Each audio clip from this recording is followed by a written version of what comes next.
अस्सलामुअलैकुम, सुबह खैर। कैसे हैं आप सब लोग? ठीक ठाक हैं, मज़े में हैं? अच्छा जनाब, मैं अगर अपने बारे में आपको बताऊं तो आई एम नॉट वेल, और उसकी वजह ये भी है कि जो वीकेंड है ना पूरा, बहुत सारे लोगों का वीकेंड तो बारिश में गुजरा, बहुत सारे लोगों का वीकेंड तो जो है ख़बरें देखते देखते गुजरा, क्योंकि जो लोग बाहर जाना चाहते थे उनको ये भी प्रॉब्लम थी कि भाई बाहर जो है वो बारिश की वजह से जो इंतज़ामात होते हैं या सड़कों पे जो पानी जमा होता है तो वो नहीं जा सके, तो लोगों ने घर पर ही बैठकर जो है इत्तेफाक किया कि सिर्फ ख़बरें देखी जाएं और ये देखा जाए कि कहाँ कुछ क्या कुछ हो रहा है। तो इस मौसम में यूजुअली आपका जो बॉडी टेम्परेचर है वो भी चेंज होता है, आपका मूड भी चेंज होता है, तो आप लोगों ने बहुत ज़्यादा ख्याल रखना है इस बात का भी कि जब बारिश होती है तो उसके बाद आपने क्या इक़दामात करने होते हैं। अच्छा, जब हम अपने दिन का आगाज़ करते हैं और स्पेशली मंडे का आगाज़ करते हैं तो उसमें हम इस जज्बे के साथ अपने दिन का आगाज़ करते हैं। हर दिन का आगाज़ इस तरह से करते हैं कि जब भी हम घड़ी देखें और हमें ये एहसास हो कि ये घड़ी जो है इसका टाइम जो है वो गुज़र रहा है, लेकिन उससे शायद हमें ये सोचना चाहिए कि इस गुज़रते हुए टाइम के साथ, इस गुज़रते हुए लम्हे के साथ क्या हम कुछ सीख भी रहे हैं या नहीं, या इस टाइम को हम ऐसे ही गंवाए जा रहे हैं, या इस टाइम का कोई ऐसा मकसद ही नहीं है। यानी कि आप 1 घंटा बैठे और आपने 1 घंटा जो है वेस्ट कर दिया और आपने उस 1 घंटे के अंदर कोई क्रिएटिव काम नहीं किया। क्रिएटिव कामों में आपका आराम है, आपका सुकून है, आपकी नमाज है, आपका कोई पेंडिंग काम है, लेकिन कोई काम अगर आपने ऐसे ही बैठे बैठे वेस्ट कर दिया और वो आपका 1 घंटा ऐसे ही वेस्ट हो गया, तो सोचें कि दिन के 12 घंटे जो आपके पास हैं, you have wasted 1 hour in vain. यानी आपने बिला वजह वो 1 घंटा ज़ाया कर दिया और उसमें आपने कुछ काम भी नहीं किया जो कि आपके कल काम आता। तो आज को जब भी आप प्लान करें, आज का कोई सेकंड, कोई घंटा, कुछ भी आप जब प्लान करें ना, तो ये ज़रूर प्लान किया करें कि क्या ये 1 घंटा जो इस वक्त हम गुजार रहे हैं ये कल हमारे काम आएगा, ये क्रिएटिव है या नहीं है, इसका कोई फ़ायदा है या नहीं है। तो जब भी आप अपने टाइम को वेस्ट करते हैं, ज़ाया करते हैं, तो ये जो है ना आपको बहुत टफ़ टाइम दे के जाता है, क्योंकि टाइम को ज़ाया नहीं करना चाहिए, वक्त को बर्बाद नहीं करना चाहिए। जब आप तफरी करने जा रहे हैं तो खुलकर तफरी कीजिए, जिस टाइम आप अपने फैमिली के साथ हैं तो अपनी फैमिली के साथ एंजॉय कीजिए, लेकिन बिला वजह कोई भी वक्त ज़ाया मत कीजिए। अब कुछ बात कर लेते हैं कि बारिश के बाद जो सूरत हाल पैदा होती है उसमें क्या होता है कि बारिश हो जाती है, हमारी सराउंडिंग्स जो हैं वो इतनी ज़्यादा साफ़ सुथरी नहीं है। ये आप सब लोग भी जानते हैं कि जो हमारी सराउंडिंग्स है उसमें कचरा है, फिर जो है ना वहाँ पर ताफुन भी उगता है, मच्छर भी पैदा होते हैं, और स्पेशली बारिश के बाद जो है वो डेंगू और दीगर बीमारियाँ जो होती हैं वो भी सामने आती हैं। तो अपने घरों को साफ़ रखें। फिर आपने अपने घरों को साफ़ रखने के साथ साथ स्प्रे भी करना है, क्योंकि डेंगू मच्छर जो है वो बहुत ज़्यादा हो जाता है बारिश के बाद। जैसे मैंने अभी आपको बताया कि देखिए मेरी जो है ना वो अचानक से तबीयत ख़राब हुई और ये बॉडी टेम्परेचर चेंज हुआ, उसके बाद फिर मुझे फ़ीवर फील हुआ, फिर उसके बाद जो है वो मुझे डाइजेशन का इशू हुआ एंड ऑल दैट। तो ये बारिश के मौसम में कई चीज़ें ऐसी होती हैं जो आपको पता नहीं लग रही होती हैं, लेकिन वो सडन चेंज होता है, क्योंकि इतनी बारिश के बाद या इतनी गर्मी के बाद जो है जब बारिश होती है तो जाहिर सी बात है, जैसे मैंने आपको पहले कहा था ना कि ये एक तरह की एसिड रेन भी होती है जब पहली बारिश होती है इतने हब्स के बाद, तो उसमें बहुत सारे लोग जो हैं वो बहुत इंजॉय भी कर लेते हैं और परेशान भी हो जाते हैं। तो अपने घरों को साफ़ रखिए और स्प्रे कीजिए, और जो माहौल है उसको जो है आप अपना अच्छा बनाने के लिए ये कर सकते हैं कि आप जो है वो स्प्रे के साथ साथ मच्छरदानी भी लगा सकते हैं, ताकि इस तरह के जो डेंगू मच्छर हैं वो आपको नुकसान ना पहुंचा सकें। अच्छा, इसके बाद अब थोड़ी सी बात कर लेते हैं रेमेडी की, और ये कैसे हो सकता है कि मैं आपको कोई अच्छी रेमेडी शो के आगाज़ में ना बताऊं, चाहे वो रेमेडी आपके बालों से रिलेटेड हो, चाहे आपके स्किन से रिलेटेड हो, या फिर वो हो आपके डेली रूटीन के मुताबिक। अच्छा जी, बहुत सारे लोग क्या होते हैं कि उनको ये शिकायत होती है बच्चों से लेकर बड़ों तक कि बाल जो है ना वो वाइट हो रहे हैं, और इसकी रीज़न यही होती है कि सीवियर माइग्रेन, स्ट्रेस, नज़ला, जिसकी वजह से बच्चों के जो बाल है ना वो भी क्या होता है कि वाइट होना शुरू हो जाते हैं। तो इन बालों को काला करने का तरीका जो है वो ये है कि आपने मेहंदी लेनी है, और मेहंदी लेने के बाद जो है आपने इसको कॉफ़ी में, यानी जो ब्लैक कॉफ़ी होती है, ब्लैक टी होती है, उसमें जो है वो आपने इसको रख लेना है और फिर मिक्स कर लेना है, और मिक्स करने के बाद आपने इसमें लेमन जूस मिलाना है और कोकोनट ऑयल मिला के अपने बालों में लगा लेना है, और उसके 15 से 20 मिनट बाद जो है वो आपने बाल धो लेने हैं। तो आपके बाल जो हैं वो बिल्कुल ब्लैक हो जाएंगे, और जो आपको शिकायत है कि जी बाल सफ़ेद हो जाते हैं, तो बालों का सफ़ेद होना जो है वो बंद हो जाएगा। तो आप इसको हफ्ते में 1 दिन या हफ्ते में 2 दिन ज़रूर ये रेमेडी कर सकते हैं। अच्छा जी, अब ये तो हो गया बालों का मामला जो मैंने आपको बताया कि इस तरीके से आप अपने बालों की जो है वो केयर भी कर सकते हैं। स्किन केयर भी आपने साथ साथ इसी तरह से कंटिन्यू रखनी है कि आपने कम से कम दिन में 2 दफ़ा ज़रूर मुँह धोना है, अच्छा मॉइस्चराइज़र लगाना है और अपनी स्किन केयर के लिए आपने जो नीम के जो पत्ते होते हैं ना, नीम के पत्तों को पीस कर और उसको फिर पानी में मिलाकर एक स्प्रे बना लेना है और वो स्प्रे फिर आप अपने जब फेस पे करेंगे तो नीम के पत्तों में कोलेजन होता है और ये आपके लिए बहुत बेनिफिशियल होता है। अच्छा जी, आगे बढ़ते हैं और आपको बताते हैं कि क्या सन ब्लॉक लगाना बड़ा ज़रूरी है या सन ब्लॉक लगाए बगैर स्किन की केयर नहीं हो सकती धूप में। जी हाँ, सन ब्लॉक लगाना बड़ा ज़रूरी है, लेकिन इंस्टेंट फॉर अ वाइल अगर आपके पास सन ब्लॉक नहीं भी है तो आप ये कर सकते हैं कि आप जो है जब बाहर निकलते हैं तो मास्क का इस्तेमाल करें। और दूसरी बात यह है कि आप इस तरह के फाउंडेशंस यूज़ कर सकते हैं जिनके अंदर ऑलरेडी सन ब्लॉक जो है वो मौजूद होता है, यानी कि जिनके अंदर वो इस तरह के ऑर्गेनिक फाउंडेशंस होते हैं कि उसके अंदर SPF होती है। अच्छा जी, अब आपने क्या करना है, अब हम आगे बढ़ते हैं और आगे बढ़ने के बाद जो है वो हम आपको बताते हैं कि मौसम का ओवरऑल क्या हाल है। तो सबसे पहले तो मैं आपको ये बता दूं कि भाई जो मानसून का जो सीज़न है ना वो गया नहीं है। मानसून का जो सीज़न है ना वो अब 5 जुलाई से वापस आएगा, तो उसके लिए आपने एहतियाती तदबीर भी यही करनी है कि गैर ज़रूरी घरों से बाहर भी नहीं निकलना है। फिर आपने इस तरह से ये भी करना है कि घरों को साफ़ भी रखना है और साथ साथ करंट की तरफ, खंभों की तरफ नहीं जाना है। तो 5 जुलाई से अगेन जो वेदर है, जो मौसम है वो चेंज होगा और 5 जुलाई से कहा जा रहा है कि दोबारा से बारिशों का इम्कान है। अच्छा, जो ओवरऑल मौसम की जो खबर है, आज दिन भर मौसम कैसा रहेगा ये मैं आपके साथ में जो है वो शेयर करती हूँ। तो आपको बताती हूँ कि आज दिन भर का मौसम जो है वो कैसा रहेगा। तो ये इस तरह से है कि शहर कायद में आज बूंदाबांदी का इम्कान है। शहर कायद में मानसून का दूसरा स्पेल 5 जुलाई से असरअंदाज होगा। ज़्यादा से ज़्यादा दर्जा हरारत 32 और फिर 34 सेंटीग्रेड तक रहने का इम्कान है और फिर कम से कम दर्जा हरारत जो है वो 29 डिग्री रहने का इम्कान है। और शहर में जुनूब और मगरिब सिम से 20 किलोमीटर फ़ी घंटा की रफ्तार से हवाएं जो हैं वो चल रही हैं। अच्छा जी, आगे बढ़ते हैं और आपको बताते हैं कि आज दिन भर यानी 11 बजे, 12 बजे और 1 बजे जो मौसम है उसकी क्या सूरत हाल रहेगी। So here we go now कि आज जो ओवरऑल मौसम है वो कैसा रहेगा। तो 11 बजे जो मौसम रहेगा वो रहेगा 32 सेंटीग्रेड, 12 बजे मौसम रहेगा वो रहेगा 33 सेंटीग्रेड, 1 बजे जो मौसम रहेगा वो भी 33 सेंटीग्रेड और 2 बजे जो मौसम रहेगा वो भी 33 सेंटीग्रेड ही रहेगा मौसम। अच्छा, इसके अलावा जो है वो आगे बढ़ते हैं और आगे बढ़ के आपको बताते हैं कि जो करेंसी रेट्स हैं यानी माल का हाल है उसकी क्या चाल है। तो हेयर वी गो नाउ और जल्दी से देख लीजिए ताकि अगर आपको करेंसी चेंज करानी है तो आप करा सकते हैं। अच्छा जी, ऑस्ट्रेलियन डॉलर जो है 187 है, कैनेडियन डॉलर जो है वो 210 है, यूरो जो है वो 328 हैं, कुवैती दिनार जो है वो 923 हैं। इसके अलावा जो है UK पाउंड वो 384 हैं, सऊदी रियाल जो है वो 76 हैं, स्विस फ्रैंक जो है वो 338 हैं, US डॉलर जो है वो 285 पर हैं। एंड जल्दी से बढ़ते और आपको बताते कि जो वेजिटेबल के प्राइजेज़ हैं, कमिश्नर कराची की जो स्टैटिक प्राइजेज़ हैं वो क्या हैं। सो कमिश्नर कराची की जो स्टैटिक प्राइजेज़ हैं वो आपके साथ में शेयर करते हैं। वेजिटेबल्स के टमाटर है 52 पर, इसके अलावा जो है आलू है 46 पर, इसके अलावा लहसुन 230 पे, देन वी हैव अदरक 575 पे, गाजर 81 पर, तुरई जो है वो 58 पर है, एंड वी हैव लौकी 58, फूल गोभी 115, खीरा जो है वो 58 पर है, and we have what we have next, भिंडी जो है वो 82 पर है। अच्छा जी, उसके बाद जो प्याज है वो 29 पर है, फिर उसके बाद जो टमाटर है वो है 52 पर और ये आलू जो है ये है 46 पर जनाब। तो ये तो थे वेजिटेबल प्राइस। अब आपके साथ में शेयर करते हैं एक अच्छी खबर और वो है पाकिस्तानी पासपोर्ट से रिलेटेड कि पाकिस्तानी पासपोर्ट की जो कदर है दुनिया में बढ़ गई है। पहले हम 100वीं लिस्ट से भी बाहर थे, लेकिन अब राइट नाउ हम जो है वो पाकिस्तानी पासपोर्ट की आलमी दर्जाबंदी जो है उसमें बेहतरी आई है। 2021 के बाद सबसे बुलंद मुकाम है ये। अच्छा जी, पाकिस्तान का पासपोर्ट अब पहले से बेहतर दर्जे पर आ चुका है और ज़्यादा ममालिक पाकिस्तानी शहरियों को वीज़ा फ्री या वीज़ा ऑनलाइन अराइवल सहूलत दे रहे हैं। ये बैनुल-अक़वामी एतमाद और पाकिस्तान की सिफारती कोशिशों का सबूत है।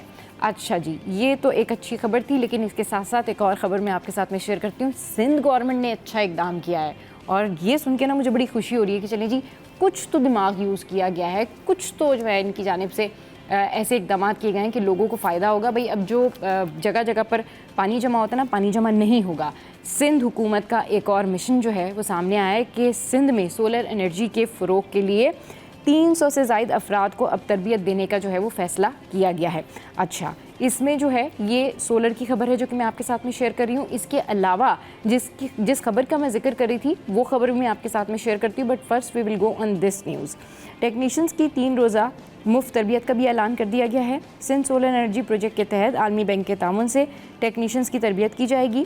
NAD यूनिवर्सिटी कराची की जानिब से सोलर टेक्नीशियंस की तरबियत दी जाएगी और यंग वुमेन इनरोलमेंट के 50% कोटे का भी ऐलान किया गया है। मुलाजमत के ख्वाहिशमंद उम्मीदवार 7 दिन के अंदर ऑनलाइन अप्लाई कर सकते हैं। तो जिन को यहाँ पर जॉब चाहिए वो अप्लाई कर सकते हैं। सिंध हुकूमत का एक और मिशन सिंध में सोलर एनर्जी के फ़रोग के लिए 300 से ज़ायद अफराद को तरबियत देने का फ़ैसला किया है। जो भी इस ट्रेनिंग प्रोग्राम का हिस्सा बनना चाहते हैं अप्लाई करें। अच्छा जी, फिर क्या है खबर कि सोलर टेक्नीशियन ट्रेनिंग के लिए कम अज़ कम मैट्रिक तालीम होनी चाहिए और 18 से 35 साल जो है वो एज होनी चाहिए। सक्खर, लाड़काना, शहदाद कोट, नवाबशाह, मीरपुर ख़ास, ये जो है हैदराबाद समेत मुख्तलिफ अज़ला के लिए सोलर टेक्नीशियंस की जो है वो तरबियत की जाएगी। तो ये जो वो ख़बर है जो कि मैंने आपके साथ में शेयर की। अब बढ़ते हैं आगे और सेहत की बात कर लेते हैं। जिस तरह मैं आपको बता रही थी ना कि बारिश के बाद बहुत सारे सेहत के इश्यूज़ होते हैं, तो ये खबर उसी तनाजुर में है कि बारिश के बाद डेंगू और मलेरिया के मच्छरों की जो अफजाइश है उसमें अब इजाफे का खदशा है और इस हवाले से जो है वो इकदाम करने चाहिए और इस हवाले से ज़रूर सोचना चाहिए। Deputy director general health Sindh ने आलमी इदारा सेहत से मच्छरदानियाँ, अद्वियात और अमले की ट्रेनिंग के लिए ख़त लिख दिया है। अच्छा जी, उन्होंने जो ख़त लिखा गया है तो ज़ाहिर है उसमें उन्होंने ये तमाम तर चीज़ें जो उनकी जानिब से मांगी गई हैं। बारिशों के बाद मुख्तलिफ बीमारियों में इजाफा हो जाता है। जो डिप्टी डायरेक्टर हैं उनका ऐसा कहना है। रवा साल के दौरान सिंध भर में 65 से 116 अफराद जो हैं वो मलेरिया का शिकार हुए थे और इन अफराद का ताल्लुक़ कराची के मुख्तलिफ अजला से था। अच्छा जी, ये तो वो हो गई खबर जो कि मैंने आपके साथ में शेयर की। अब वो खबर जिसके बारे में मैं पहले जिक्र कर रही थी, वो जो सोलर वाली मैं आपके साथ में खबर शेयर कर रही थी ना, और उसमें मैं ये सिंध गवर्नमेंट के कारनामे की बात करने लगी थी कि बड़ा अच्छा इकदाम है। तो ये है वो खबर। लेकिन ये है जी बल्दिया उज़्मा कराची, इन्होंने बड़ा दिमाग लगाया और दिमाग लगाने के बाद बल्दिया उज़्मा कराची ये कह रही है कि जी पानी जमा नहीं होगा, पानी को ज़ख़ीरा करने का फ़ैसला कर लिया गया है। अच्छा, अब ये कहा जा रहा है कि बंस रोड पर बंस गार्डन में जो 1927 में बनाए गए थे 4 कुएँ जो हैं उनको फाल कर दिया गया है। वहाँ पर जो 4 कुएँ थे उनको फाल कर दिया गया है। अब आई चंद्रीगढ़ रोड, आर्ट्स काउंसिल और सिंध सेक्रेटरीट के इतराफ़ में बारिश का जो पानी है वो जमा नहीं होगा। बारिश का ज़ख़ीरा हुआ पानी पार्ट्स में इस्तेमाल किया जाएगा। गुज़िश्ता बरस मेयर कराची बैरिस्टर मुर्तज़ा वहाब के अहकामात पर इन कुओं को फाल किया गया था। चले जी, ये तो एक अच्छी खबर है कि ये तमाम तर जो है वो अब ज़ख़ीरा किया जाएगा। 4 कुओं को फाल कर दिया गया है। आई चंद्रीगढ़ रोड पर जो है वो पानी नहीं होगा। अल्लाह करे सिर्फ बातें ना हों, कुछ इम्प्लीमेंटेशन भी नज़र आ जाए, क्योंकि अभी मानसून का सीज़न जा नहीं रहा है। मानसून का सीज़न जुलाई में भी है और मानसून का सीज़न सितंबर तक रहेगा। अच्छा जी, अब आगे बढ़ते हैं और आपके साथ में शेयर करते हैं कि जो हमारे पास पिकनिक के से रिलेटेड जो खबरें आती हैं ना, और जो हम आपको बताते हैं, जो अपडेट करते हैं कि जी ये सारा कुछ हो रहा है। तो समंदर में दफ़ा 144 नाफिज है, लोग जानों से जा रहे हैं लेकिन कोई परवाह नहीं है, एंजॉय तो करना है लोगों ने, तो एंजॉय कर रहे हैं लोग। तो यही कुछ सूरत हाल है कि समंदर में नहाने पर पाबंदी लगाई गई। कमिश्नर कराची के जो अहकामात थे उनको हवा में उड़ा दिया गया। शहरी कहते जी जो कुछ हो हम जाएंगे और सैर व तफरी करेंगे, सैर व तफरी करके आ जाएंगे। पाबंदी के बावजूद अवाम की बड़ी तादाद हॉक्स बे के साहिल पर नहाने में मसरूफ़। ये आप देख सकते हैं, ये वो मनाजिर हैं जब आवाम नहा रही थी, ये वो संडे के मनाजिर हैं, ये वो वीकेंड के मनाजिर हैं जो आप देख सकते हैं। सुबह टटल बीच पर नौजवान डूब कर हलाक हुआ, फिर भी किसी को कोई परवाह नहीं है, लेकिन लोगों ने जाना है, एंजॉय करना है, चाहे जान पर बनाए। अच्छा, पाबंदी है लेकिन अवाम कैसे आ रहे हैं ये मालूम नहीं। जो लाइफ गार्ड हैं वहाँ पर वो ये कह रहे हैं कि अवाम आ कैसे रहें। सवाल तो हमारा भी यही है कि अवाम वहाँ पर जा कैसे रहें। फिर वो ये कहते हैं कि जी पानी बहुत चढ़ा हुआ है, अवाम एहतियात करें। अवाम तो जब जा ही रहे हैं तो फिर तो वो एहतियात क्या करेंगे, फिर तो वो जो पानी करेगा वो उनके साथ करेगा, लेकिन यहाँ तक ये पहुँच कैसे रहें ये समझ में नहीं आ रहा। अब लाइफ गार्ड ये कहते हैं कि जी यहाँ पर फ़िलहाल तो कोई ऐसा हादसा नहीं हुआ, कोई अगर डूबने लगता है तो हम उसको बचाने चले जाते हैं और बचा कर ले आते हैं। मतलब ये स्टेटमेंट आप देखें, ये इट्स अनजस्टिफाइड कि अव्वल तो जब पाबंदी है तो जा ही क्यों रहे हैं, और फिर जा रहे हैं तो इतना आगे जा रहे हैं कि अगर कोई डूबता है या उनको लगता है कि किसी के साथ कोई प्रॉब्लम हो रही है तो वो उसको बचा कर ले आते हैं। अच्छा जी, आगे बढ़ते हैं और आपको बताते हैं कि गैस की कीमतें 1 जुलाई से फिर बढ़ने जा रही हैं और इतलाक़ हो जाएगा 1 जुलाई से। ओगरा की जानिब से जो है गैस की कीमतों में इजाफे का जो फ़ैसला है वो कर लिया गया है। तो ओगरा ने नोटिफिकेशन जो है वो जारी कर दिया है। इजाफे का इतलाक़ घरेलू सार्फिन पर नहीं होगा।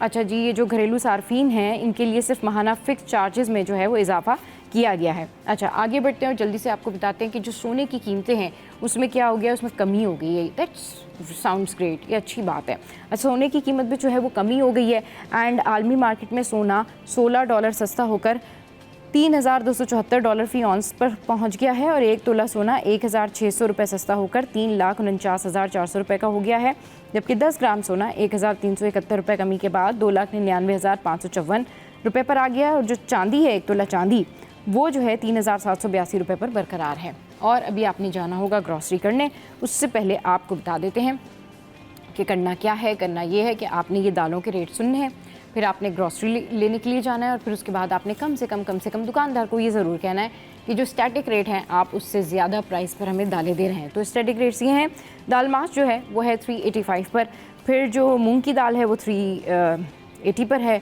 फिर जो मसूर की दाल है वो 260 पर है, फिर जो दाल चना है वो 280 पर है, फिर उसके बाद काबली चना जो है वो 350 पर है। और ये हैं जी दालों के रेट्स।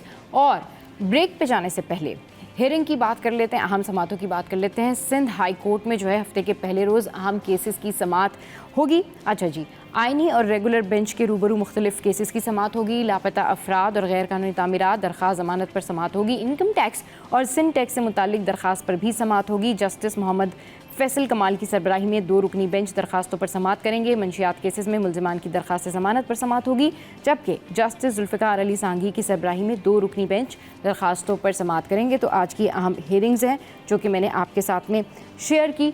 और यहाँ पर वक्त हुआ है फिर एक ब्रेक का। ब्रेक के बाद जब वापस आएंगे तो हमारे करस्पॉन्डेंट और उनके साथ एक गेस्ट, सरप्राइज गेस्ट जो है वो हमें ज्वाइन करेंगे। आपने कहीं नहीं जाना, हमारे साथ रहना है। Stay with us, keep watching city at 10।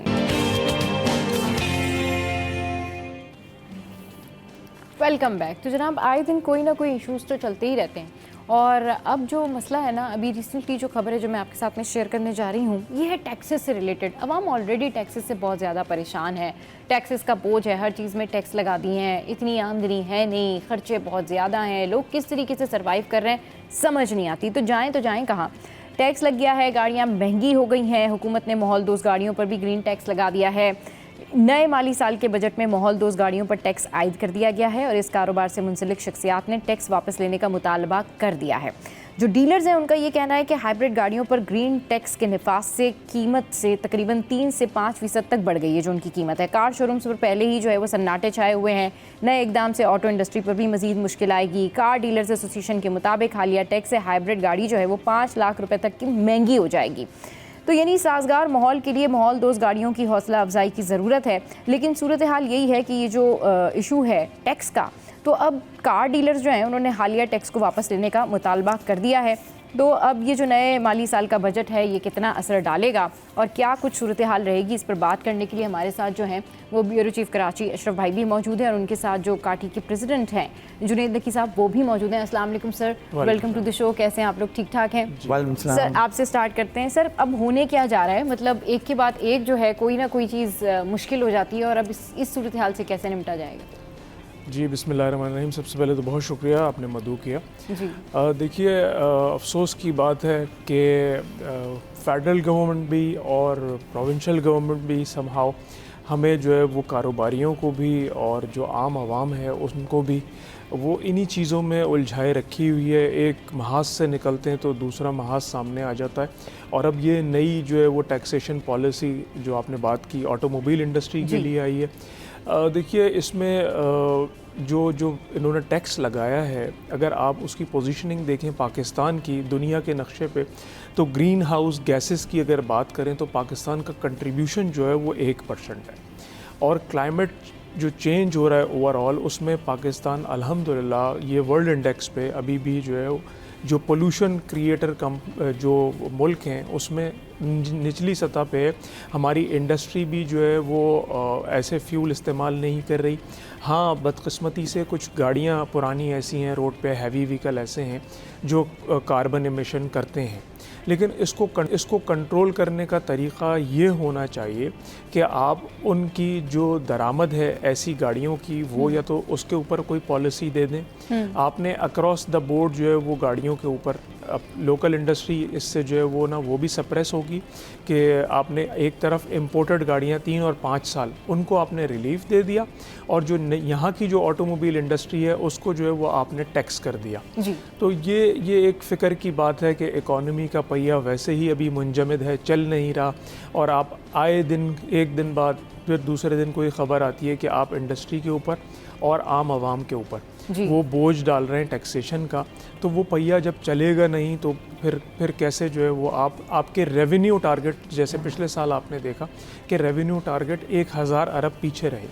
साथ साथ उन्होंने एक जो पेट्रोल और डीज़ल लेवी लगा दी है वो भी इन्वायरमेंट पे ही उन्होंने कहा कि जी तकरीबन 75-80 रुपये पहले ही लेवी है फ्यूल के ऊपर, अब मज़ीद 2.5 रुपये के करीब उन्होंने जो है वो इसी नाम पे कि जी क्लाइमेट चेंज है, क्लाइमेट कंट्रोल करने के लिए जब अगर आपने तो क्लाइमेट कंट्रोल करना है तो आप इलेक्ट्रिक व्हीकल को और सोलर पैनल को जो है उसके लिए उसकी परचेज़ को आसान बनाएं, न कि उनको हैवीली टैक्स करें। सही। तो कुछ समझ में नहीं आता कि हुकूमत किस डगर पे है और उनकी क्या डायरेक्शन है। सही, बिल्कुल ठीक कह रहे हैं कि कुछ समझ में नहीं आता कि हुकूमत जो है वो किस डगर पे है, उनकी क्या डायरेक्शन है, what they are going to do. Ashraf भाई आप यहाँ पर मौजूद हैं, आप ज़रा बताएं ये क्या सूरत हाल है, ये मसला कैसे सॉल्व कैसे होगा, क्योंकि हर चीज़ जो है ना वो टेढ़ी होती जा रही है, बजाय इसके कि वो सहूलतों की तरफ जाएँ, बजाय इसके कि आसानियों की तरफ जाएँ, उल्टा मज़ीद जो है वो कॉम्प्लिकेशंस की तरफ जा रहे हैं। देखिए सबा, एक इम्यूनिटी कमेटी थी, बाकी FBI की कमेटी बनती है, एक सपोर्ट के लिए कमेटी बनती है, सारी कमेटियाँ बनती है पेपर पे, सब बैठते हैं, चाय पीते हैं, बिस्किट खाते हैं, चले जाते हैं। मैंने सारी कमेटी की जो रिपोर्टिंग की, 1-2 कमेटी में मैं भी बैठा, तो उसमें ये था कि टैक्स नेट को बढ़ाना है। ठीक है, मैंने बजट में फोकस किया हुआ था क्योंकि बजट में 20 साल से कर रहा हूँ, तो मैंने देखा कि इस दफ़ा जो है ना भाई, ये गवर्नमेंट पावरफुल है, जो कराना चाह रही करा रही, एक कड़वा गुड़ ना ये ले लेंगे। अब वो कौन सा सेक्टर है? एग्रीकल्चर सेक्टर की इनकम मोर देन 10 करोड़ की जो आमदनी है, उसके ऊपर आपने टैक्स क्यों नहीं लगाया? आप लगा देते, आप उन सबको लाए ना। अब जो टैक्स में है, अब हैरान कुन बात यह है कि चाहे फेडरेशन हाउस हो, कराची चैम्बर, दोनों ने इस्तीफ़ा दे दिया। इम्यूनिटी कमेटी यानी बजट के लिए तहफ़्फ़ुज़ात आपको जो देने थे, अब उन्होंने कहा जब सुनना ही नहीं है, आप लगा रहे हैं तो अब हम इस्तीफ़ा दे रहे हैं, बाकी हम देखते हैं। अब कंसर्न ये है कि आप इकॉनमी पे प्रेशर डाल दिया 2.5 रुपये पर लीटर आवाम के ऊपर। अगर देखा जाए कि आपने पेट्रोल और डीज़ल पे जो आपने इन्वायरमेंट की प्रोटेक्शन के लिए आपने सपोर्ट की लेवी लगा दी, अब उसका बोझ देखें ना, इनडायरेक्ट टैक्सेस फिर आपने उसका परसेंटेज बढ़ा दिया। इनडायरेक्ट टैक्सेस मतलब कि कोई भी हो, मोटरसाइकिल चलाने वाला हो, रिक्शा चलाने वाला हो, सब देंगे पर लीटर 2.5 रुपये। अब उसके बाद दूसरा ये है कि कल गैस की कीमतों का है। अब बड़े मज़े से ओगरा ने कहा कि भाई गैस की कीमत हमने घरेलू सार्फिन के लिए नहीं बढ़ाई है, आपने उनके लिए क्या किया है कि जो मंथली जो नॉन प्रोटेक्टेड और प्रोटेक्टेड, पूरी दुनिया में कोई नहीं है ऐसा फार्मूला, जो कम गैस इस्तेमाल करता है उसके लिए 400 रुपये फिक्स्ड जो है फ़ीस थी मंथली, वो 400 से बढ़ा के 600 रुपये कर दी है। और जो बड़े सार्फिन थे जिनकी 1000 रुपये थी 1500 रुपये कर दी है, जिनकी 2000 थी वो 3000 रुपये कर दी। ये तो आपको देने ही देने, गैस इस्तेमाल करो, गैस आए नहीं आए, ये तो आपको देना है, जो कि डेट इज़ कॉल्ड मतलब जो माहिरीन है टैक्स माहिरीन वो कह रहे हैं भत्ता टैक्स। ठीक है, अब ये दुनिया में कहीं नहीं है कि मुझे पानी नहीं मिल रहा है और मैं उसका बिल भरूँ, बिजली नहीं मिल रही है उसका बिल भरूँ, ये तो हो ही नहीं सकता ना।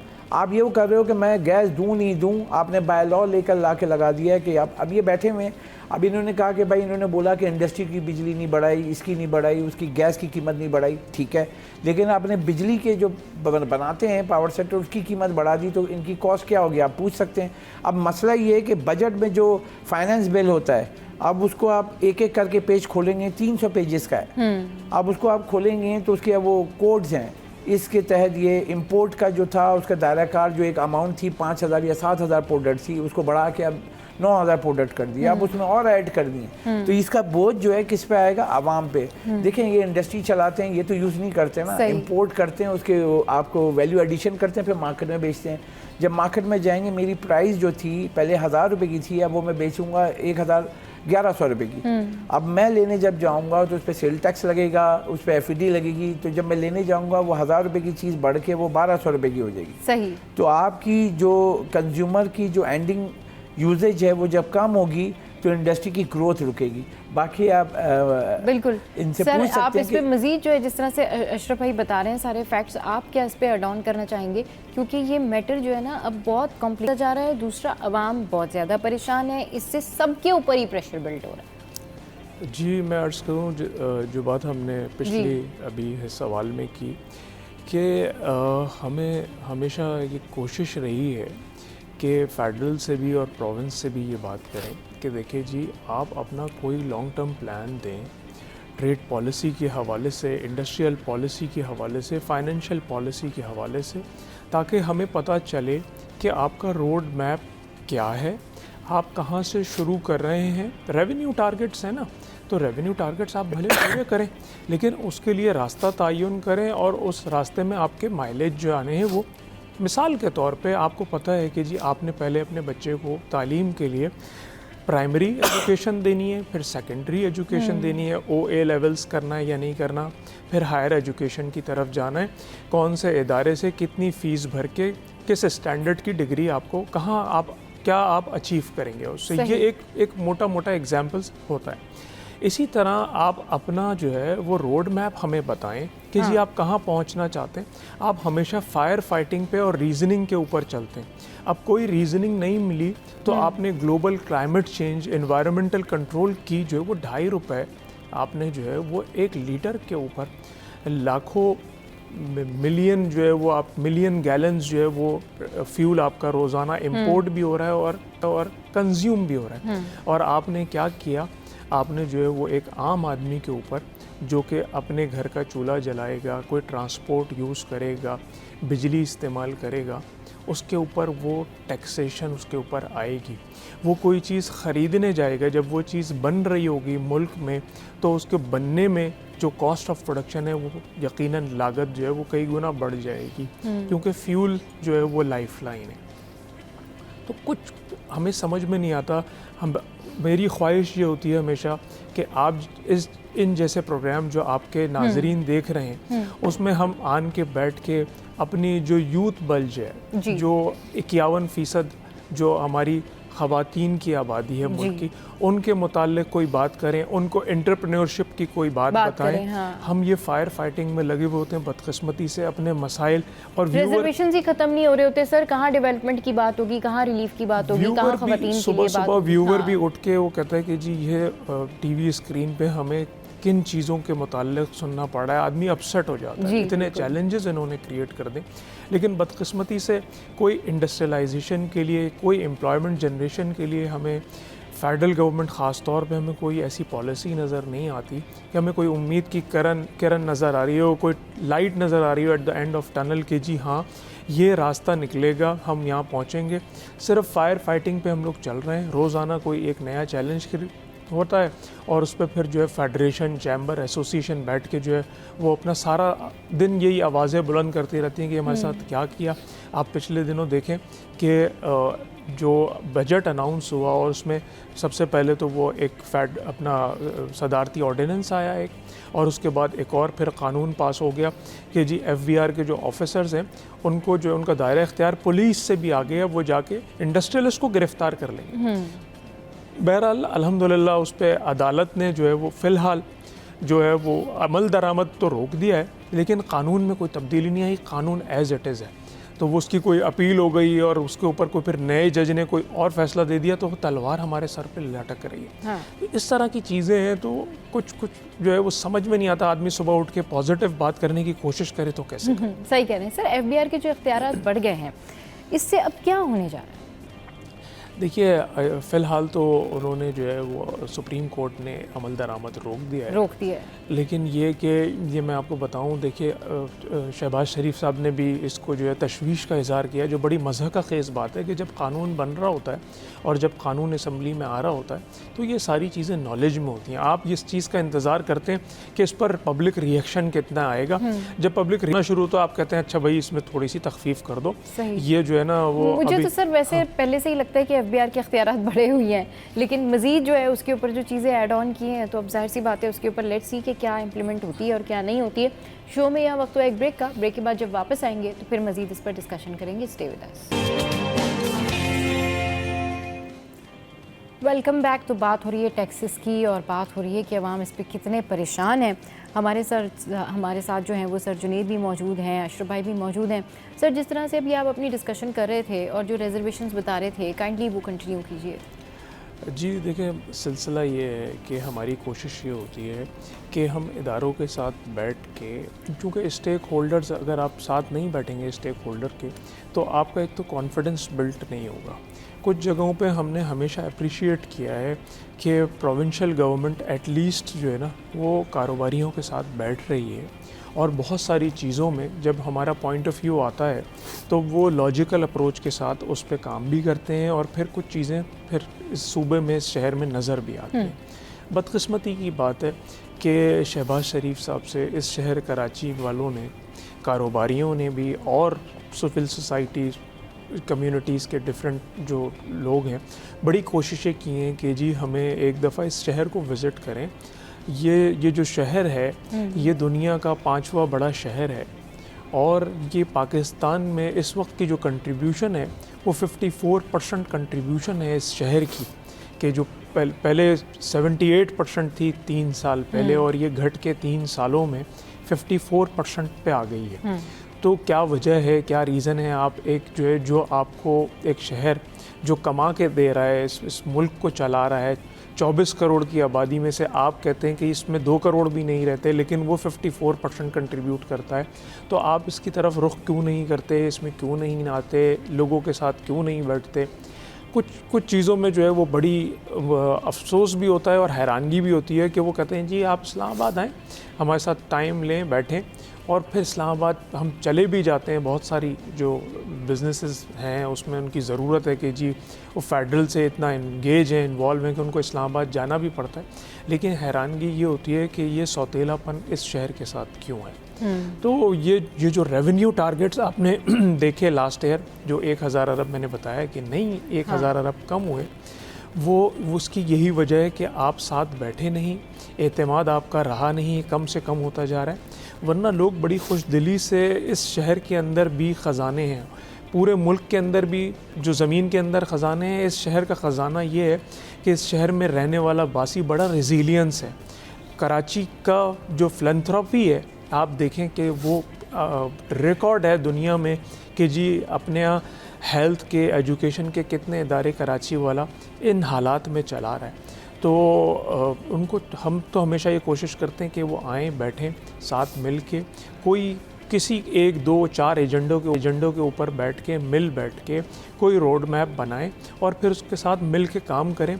हमेशा से हमने वॉलंटियर किया है, कराची वाले ने हमेशा ये कहा है कि जी हम कहीं भी टैक्स देने में तो कहीं पीछे हैं ही नहीं। आप देख लीजिए कि आपके पास FVR के फिगर्स मौजूद हैं। आप आन के जिन चीज़ों पे तवज्जो देनी है, बुनियादी चीज़ों पे, तो वो नज़र नहीं आती फेडरल की तरफ से। बहुत सारी चीज़ें, अभी बजट की अगर बात करें जी, तो जिन जगहों पे कराची को पानी देने के लिए कम से कम 50 अरब की ज़रूरत थी, वहाँ उन्होंने एक मज़हका खेज़ ऐलान किया 3.5 अरब रुपए का। सही। और एक और जो मुझे अभी याद आया कि सारे मुल्क की शाहराहें बन गई, लेकिन सखर हैदराबाद जो फेडरल ने पता नहीं किस वजह से अवाम टैक्स देते हैं। अगर पूरी दुनिया की बात करें, पूरी दुनिया में अवाम जब टैक्स दे रहे होते हैं तो उनको रिलीफ भी मिलता है, एजुकेशन में, हेल्थ सेक्टर में, हाउसिंग में, लेकिन यहाँ पर टैक्स भी पे करते हैं और फिर कोई रिलीफ भी नहीं है। और उसके अपार्ट फ्रॉम दैट कि उसके अलावा जो भी परेशानी है, जो भी मुश्किल है, आवाम के लिए ही है। मतलब अगर रोड नहीं बने हैं तो ऑब्वियसली आवाम को ही कहा जाता है जी ठीक है, आप ही जो है ना वो हैवी गाड़ियाँ इधर से ना चलाएं, साइड से चले जाएं। बारिश हो रही है तो आवाम को कहा जाता है जी आप घर में रह लें, बाहर निकल के एंजॉय ना करें। कोई और इशू है तो आप खुद ही एहतियात करें, इस जगह पे ना जाएं, या ज़्यादा चोरियाँ होती हैं, यहाँ ज़्यादा डाके होते हैं, तो आवाम उस तरफ से चले जाएँ। यानी अपनी मदद आपके तहत आवाम ही सारे काम कर लें और फिर आवाम टैक्सेस भी पे करें, लेकिन सहूलत भी आवाम को कोई नहीं है। बहुत दुरुस्त बात है आपकी कि जो जब रेवेन्यू कलेक्ट कर रहे हैं तो वो आप उस जगह पे ख़र्च भी करें। हाँ। एक चीज़ और आपके प्रोग्राम के तवज्जो से आपके नाज़रीन को मैं बताना चाहूँगा कि देखिए ये इस शहर को ना एक मिसाल है उर्दू में, शतर बेमहार की तरह लोगों को छोड़ दिया गया है कि आप जानबूझ के देखिए, कानून पूरे मुल्क में मौजूद है। हाँ। जहाँ चाहे इम्प्लीमेंटेशन हो, जहाँ चाहे इम्प्लीमेंटेशन ना हो, ये आपके ऊपर है। आपने जानबूझ के इस शहर को छोड़ दिया है ताकि आप इसको जो है वो बुरा ब्रांड कर सकें। क्यों जी? पंजाब में आपने कानून को बहुत सारी जगहों पे लागू कराया, इम्प्लीमेंट कराया। फेडरल कैपिटल में क्यों? आप जाएं फेडरल कैपिटल में या पंजाब के किसी शहर में जाएं, उस वक्त तो आप ट्रैफिक को जो है वो ओबे करेंगे जी। क्यों? क्या जी वो प्रोविंस की जो पुलिस है वो चांद से उतरी है? आपने चाहा यही है कि यहाँ ये शहर जो है वो ख़राबी में ही रहे ताकि आप कह सकें भाई आप तो खुद ही ख़राब हैं। आपने ही कानून की पासदारी नहीं करने दी, आपने ही आज़ादी दी कि जहाँ मर्जी चाहे कचरा फेंक, जिस तरह चाहो मोटरसाइकिल या सुजुकी या हैवी ट्रॉला या गाड़ी के काले शीशे करके ऊपर लाइटें लगा के पुलिस का सायरन लगा के जिस तरह चाहो घूमो, ताकि हम बाद में ये कह सकें कि देखें खुद ही बुरे हैं, आप तो बुराई करते हैं, हमें आपको कैसे ठीक करें, पहले आप खुद ठीक हो। तो कराची शहर वाले को ये देखना होगा कि हमारे यहाँ सिविक सेंस जानबूझ के कम कराया जा रहा है। अब हमें ये दिखाया जा रहा है कि जी हम तो आपस में लड़ते रहते हैं। ये हमारी एक कमज़ोरी जो है उसको जो है वो एक्सप्लॉइट किया जा रहा है। तो कराची शहर वाले को चाहिए ज़्यादा जिम्मेदार हो जाए इन चीज़ों में। जिस जगहों पे हमें ब्रांड फेडरल की तरफ से किया जा रहा है कि ये तो ख़राब शहर है, ये सही नहीं होगा, बिल्कुल। तो ये एक जिम्मेदारी उनको एहसास दिलाया जाए कि आप अपनी जिम्मेदारी पूरी करें और साथ साथ हमें अपनी जिम्मेदारी भी पूरी करनी पड़ेगी एज अ शहरी। सही, बिल्कुल ठीक कह रहे हैं कि एज अ शहरी जो है, as a person, as a Pakistani और एक पेट्रियाटिक पाकिस्तानी, एक ज़िम्मेदार रिस्पॉन्सिबल पाकिस्तानी के तनाजुर में भी हमें अपनी रिस्पॉन्सिबिलिटीज़ जो है वो पूरी करनी चाहिए। एक खबर मैं भी शेयर करने जा रही हूँ एंड इट्स अबाउट खारा दर। हम बहुत ज़्यादा बात करते हैं मखदूश इमारतों की कि मखदूश इमारतें जो हैं वो नहीं होनी चाहिए और मखदूश इमारतों के हवाले से जो है वो कुछ ना कुछ काम करना चाहिए। और जो लोग इनफैक्ट वहाँ पर रहते भी हैं उन लोगों को भी जो है ये चाहिए कि वो इमारतें वो जल्द खाली कर लें, ना कि किसी किस्म के हादसात हो। तो इस हवाले से अभी थोड़ी सी देर में आपसे बात करते हैं, आपको बताते हैं ओवरऑल सूरत हाल। लेकिन अफसोसनाक वाक़या जो है वो ये हुआ है कि खारा दर में ये 6 मंजिला जो एक मतलब बिल्डिंग थी, इसकी 6 की 6 जो छतें हैं वो कोलैप्स कर गई हैं और वहाँ पर अब रेस्क्यू का काम जारी है। लोगों को निकाला गया है, वहाँ औरतें थी, बच्चे थे वहाँ पर और ओवरऑल 9 लोग थे जिनको जो है वहाँ से निकाला गया। थोड़ी सी देर में इस पर मज़ीद भी डिटेल में बात करेंगे, बल्कि आपको ये मनाज़िर दिखाते हैं कि ये जो कोलैप्स हुई है बिल्डिंग, तो थोड़ी सी देर में जो है वो इस हवाले से हम बात करेंगे। अशरफ भाई, जिस तरह से बात कर रहे हैं सर कि जो टैक्स है वो इतना रिलीफ नहीं दे पाता, यानी कि जो शहरी हैं, जो टैक्स पेयर हैं, वो टैक्स पे करते हैं लेकिन उनको रिलीफ नहीं मिलता। आवाम जाएं तो जाएं कहाँ, करें तो क्या करें, मतलब हर चीज़ के ऊपर टैक्सेस लगा दिए हैं। फिर उसके बाद आवाम जब ये बात करते कि हमें हेल्थ की कोई सहूलत नहीं है, हमें दीगर कोई सहूलियात नहीं है, तो उसके ऊपर फिर एक अजीब सी स्टेटमेंट आ जाती है कि जी शहरियों को चाहिए कि वो साथ दें, शहरियों को चाहिए कि जी वो आगे बढ़ चढ़ के टैक्स पे करें, जितना ज़्यादा टैक्स नेट होगा, उसका दायरा कार वसी होगा, उतना ज़्यादा फ़ायदा होगा। जी देखिए सबा, पाकिस्तान की बात करें आबादी के लिहाज से 24 करोड़ की आबादी है और 24 करोड़ में सबसे बड़ा जो शहर है वो कराची शहर है। हम कराची की बात करें, कराची में बैठे हुए हैं, तो मरदमशुमारी के हिसाब से 2 करोड़ की आबादी है। वैसे अगर देखा जाए तो आपका अनरजिस्टर्ड जो है टोटल 3 करोड़ की आबादी का शहर है ये। और यहाँ पे अगर आप डिमांड करें, आप बोलते हो टैक्स दो, अगर मैं कोई चीज़ ख़रीदता हूँ तो उसके पैसे देता हूँ। एग्जाम्पल, मैं कुछ खाने गया, मैंने उसके पैसे दिए तो मुझे कुछ मिला ना। यहाँ आप जो टैक्स ले रहे हो, मुझे क्या दे रहे हो आप? मैं कराची की बात करूँ, पानी आप नहीं दे रहे हो, सिक्योरिटी आप नहीं दे रहे हो, इंफ्रास्ट्रक्चर आप नहीं दे रहे हो, सड़कें आप नहीं दे रहे हो, गैस आप नहीं दे रहे हो, बिजली का आपका मसला है, तो मैं टैक्स दे रहा हूँ तो मुझे सहूलत कौन देगा? कोई चाइना देगा, जापान देगा, ईरान देगा, कौन देगा? आईन पाकिस्तान में लिखा हुआ है कि रोटी, कपड़ा, मकान और तमाम यूटिलिटीज सर्विस देना हुकूमत पाकिस्तान का काम है। ठीक है, जब ये लिखा हुआ है आपकी बुक ऑफ लॉ में, जो आपकी पार्लियामेंट बैठी हुई है, असेंबली में बैठे हुए हैं, सूबाई असेंबली में बैठे हुए हैं, वो किस चीज़ के पैसे लेते हैं, किस चीज़ के वोट लेकर आते हैं आवाम के नुमाइंदे बनने के लिए। लेकिन वहाँ असेंबली में देखें वो आपस में लड़ रहे होते हैं, इसने ये बोल दिया, उसने वो बोल दिया। आवाम के लिए कौन आवाज़ उठाता है? मैंने जब देखा कि तनख्वाहदार तबके का मिनिमम सैलरी आपने की सिंध में 42,000 रुपये, ठीक है भाई, लेकिन आप अपने लोगों की तो देखो ना। आपके यहाँ जो जैसे हम 37,000 पे जाते हैं जो पिछले बजट में था, तो आप बताएं कि सरकारी कौन सा मुलाजिम है जिसकी 37,000 तनख्वाह है? तो गरीब आदमी ने क्या कसूर किया हुआ है? प्राइवेट सेक्टर को जो सबसे ज़्यादा, मतलब सरकारी के 32 इदारे हैं, सरकारी 32 इदारे हैं जिसमें 6 लाख या 7 लाख लोग काम करते हैं, ठीक है, पूरे मुल्क की बात कर रहे हैं ना, वफाक 20 सूबे सब मिला के। अगर मैं यहाँ पे आता हूँ, कराची में बैठे हुए ये 7 इंडस्ट्री जोन को ये लीड भी करते हैं क्योंकि इंडस्ट्रियलिस्ट हैं। कराची में 7 इंडस्ट्री जोन्स हैं, छोटी बड़ी 24,000 सनतें हैं, लाखों लोग को रोज़गार कराची देता है, ठीक है। तो यहाँ जो कितने डिपार्टमेंट ने जुनेद नकी साहब बताएंगे कि अगर आप फैक्ट्री खोल लेंगे ना तो आप या तो सारे बाल नोचते रह जाएंगे या इदारे गिनते रह जाएंगे। इतने इदारे आएंगे कि आप उनको सेटिस्फाई करते करते एट द एंड क्या कहो, या बनी कर दो यार इसको। तो हमारे यहाँ सहूलत 1 विंडो ऑपरेशन नहीं है, सिक्योरिटी नहीं है, प्लान नहीं है, सिर्फ लोग आते हैं, एक अननोन लोग जो हैं वोटिंग के नाम पे कि सियासी पार्टी से ताल्लुक है उसको वहाँ रखा जाता है, वो फिर कमाने के लिए आता है। क्योंकि ATM मशीन है ना, हाँ, 108 थाने, तो कोई भी आपका कराची का कोई भी SHO दिखा दें आप, चैलेंज है। हाँ। अब लोग अगर सवाल करते हैं कि एक हमारे जो वज़ीर आज़म मुराद अली शाह साहब हैं, चलें बिल्कुल यहीं से आपकी डिस्कशन को कंटिन्यू करेंगे। यहाँ वक्त तो एक ब्रेक का, ब्रेक के बाद वापस आएंगे तो फिर अपनी डिस्कशन को कंटिन्यू करेंगे। Stay with us. Welcome back. तो जिस तरह मैं जिक्र कर रही थी आपसे कि जो खारा दर की जो बिल्डिंग है, ये वहाँ पर एक मखदूश इमारत थी जो कि ज़मीन बोस हो गई। 6 मंजिला ये इमारत थी। इसके मनाज़िर जो हैं वो आपके साथ में शेयर करते हैं और आपको दिखाते हैं कि क्या वहाँ पर हालात थे, क्या वहाँ पर वाक़यात थे, क्योंकि बार बार लोगों को भी इस हवाले से कहा जाता है कि भाई आप इन इमारतों में ना रहें, लेकिन उनको समझ नहीं आती कि वो कहते हैं हमारा घर है। ये मनाजिर, अशरफ भाई आप भी ये मनाजिर देख सकते हैं, हमारे नाज़रीन भी ये मनाजिर देख सकते हैं कि ये किस तरीके से यहाँ पर जा रहे हैं, ये रेस्क्यू कर रहे हैं। अब आप देखें कि ये 6 मंजिला इमारत है जो कि ज़मीन बोस हुई। अब यहाँ पर रेस्क्यू टीम्स जो हैं वो तमाम रिहायशियों को उन्होंने रेस्क्यू कर लिया है। अल्हम्दुलिल्लाह किसी किस्म का कोई जानी नुकसान नहीं हुआ है। लेकिन आप देखें कि ये 6 मंजिला इमारत ज़मीन बोस हुई है। इसमें कितनी दफ़ा इनको कहा गया होगा कि भाई आप ये इमारत खाली कर दें, और कितनी दफ़ा इसको इग्नोर किया गया होगा। यहाँ औरतें भी हैं, अब ये देखें ये खातून है, किस तरह से, मतलब रेस्क्यू करते हुए भी कितना डर लग रहा है कि रेस्क्यू करते करते कोई हादसा ना पेश आ जाए, और किस तरीके से इनको यहाँ से निकाला जा रहा है। और ये पूरी जो 6 मंजिला इमारत थी ये ज़मीन बोस हुई है। ये सूरत हाल है, ये हालात हैं। और सिटी 21 यहाँ सबसे पहले पहुँचा है और उन्होंने इस खबर को रिपोर्ट किया है और अपने नाजरीन तक ये खबर पहुँचाई है और ये बताया कि जी ये करंट जो सिचुएशन है ये इन इमारतों की है। अशरफ भाई आप बहुत दफ़ा इस हवाले से बात कर चुके हैं, आप कई दफ़ा इसके ऊपर हमने सिटी 21 से शोज़ भी किए हैं कि इन लोगों को किस तरह समझाया जाए, क्या कोई कौन सी ऐसी चीज़ लेके आई जाए जो ये समझ जाएं, ये लोग बात समझ जाएं और जो मुताल्लिका हुकाम है वो भी कोई आगे बढ़ के कोई हिस्सा ले लें इसमें। देखिए सब ये कराची का बहुत ही शुरू का इलाका, जब कराची आबाद हुआ था तो खारा दर, मीठा दर आपने सुना होगा। जी।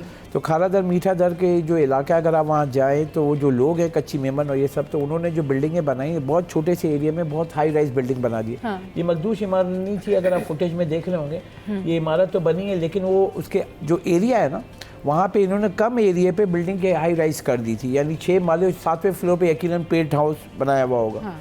तो इसकी जो बीच में जो 4 उनके फ्लोर थे उसकी छतें गिरी हैं, आप बीच में देख सकते हैं वो सहन वाला कॉरिडोर वाला है। तो इस रूम से उस रूम नहीं जा सकते, तो रेस्क्यू वाले पहुँचे हैं, स्नॉर्कल पहुँची है। हाँ। शुरू में जब हमें इब्तदाई रिपोर्ट मिली थी 2 लोगों को स्नॉर्कल से निकाला था। हाँ। गैली से, बाकी लोग ईदी वाले रजाकार और रेस्क्यू वाले वो गए हैं अंदर। हाँ। तो बीच में अगर आप देखें एक पट्टा रख के, अब जैसे मेरी अम्मी इस रूम से उस रूम में छत ही नहीं है। हाँ। और कैसे रेस्क्यू कर रहे हैं। तो सिचुएशन ये है कि ये कराची शहर का जो मैंने बताया ना कि 3 करोड़ की आबादी, वो प्रूव कर सकते हैं हम बाय लॉ। ये है कि आपके बिजली और गैस के जो मीटर हैं 35 लाख हैं। अब सूरत-ए-हाल देखें उसकी कि वहाँ स्नॉर्कल कैसे पहुँची है, किस मुश्किल से पहुँची है, क्योंकि आपको रेस्क्यू के लिए चीज़ चाहिए। और वो जो लोग काम कर रहे हैं रेस्क्यू वाले, उनको भी सलाम पेश करेंगे क्योंकि अपनी जान पे खेल के वो कैसे पहुँचे हैं। क्योंकि अगर ये इतना ईजी होता तो लोग क्यों फंसे रहते, उतर जाते खुद से। मुश्किल था तो इसलिए रेस्क्यू की टीम गई है, स्नॉर्कल गई है, स्नॉर्कल 6 माले पे। मतलब कराची शहर में आप मास्टर प्लान नहीं है ना, कोई आ रहा है कुछ भी कर रहा है, वो बनाया जा रहा है। अभी तो ये एक खारा दर की बात कर रहे हैं, आप लियाकताबाद जाएं, आप उसके अलावा नाज़ाबाद जाएं, आपको 100 गज पे आप यकीन नहीं करेंगी, आप मतलब कि नींद नहीं आएगी। 8-8 माले बना दिए भाई। मतलब 100 गज पे कितना बन सकता है पूछें। और क्या कर रहा है SBCA, क्या कर रहे हैं KMC और तमाम इदारे, जो जाके आप अपने घर के पास एक सीमेंट और वो रखें तो सारे इदारे आ जाएंगे। लेकिन ये जो कंसर्न है ये अलार्मिंग है कि सबके ऊपर सवालिया निशान, जो इतने सारे इदारे बनाए हुए हैं कच्ची आबादी के, इन सब के। बिल्कुल सही कह रहे हैं कि ये सिचुएशन जो है अलार्मिंग है। और इस पर मज़ीद भी करेंगे बात, लेकिन अभी क्योंकि यहाँ पर हेडलाइंस ब्रेक हुई है तो बहुत शुक्रिया अशरफ भाई, आप हमारे शो पर आए, सर जुनैद हमारे शो पर आए। तो शो में यहाँ वक्त तो एक ब्रेक का, ब्रेक के बाद जब वापस आएंगे तो फिर दीगर टॉप स्टोरीज़ पर डिस्कशन करेंगे और हमारी हेडलाइंस में आप इसकी जो करंट सिचुएशन है वो भी जान सकेंगे। स्टे विद अस।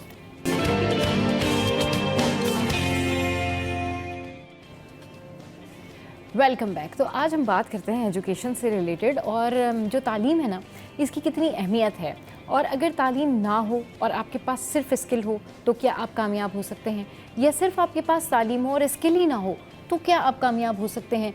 और ये जो तालीम है आपको कहाँ लेके जाती है, इस तालीम से आपका दिमाग, आपका विजन कितना खुलता है। बहुत सारे लोग ये कहते हैं कि जी ठीक है, एक सर्टन काइंड ऑफ लेवल तक आप एजुकेशन हासिल कर लें और उसके बाद जो है वो आप एंटरप्रेन्योरशिप की तरफ आ जाएं।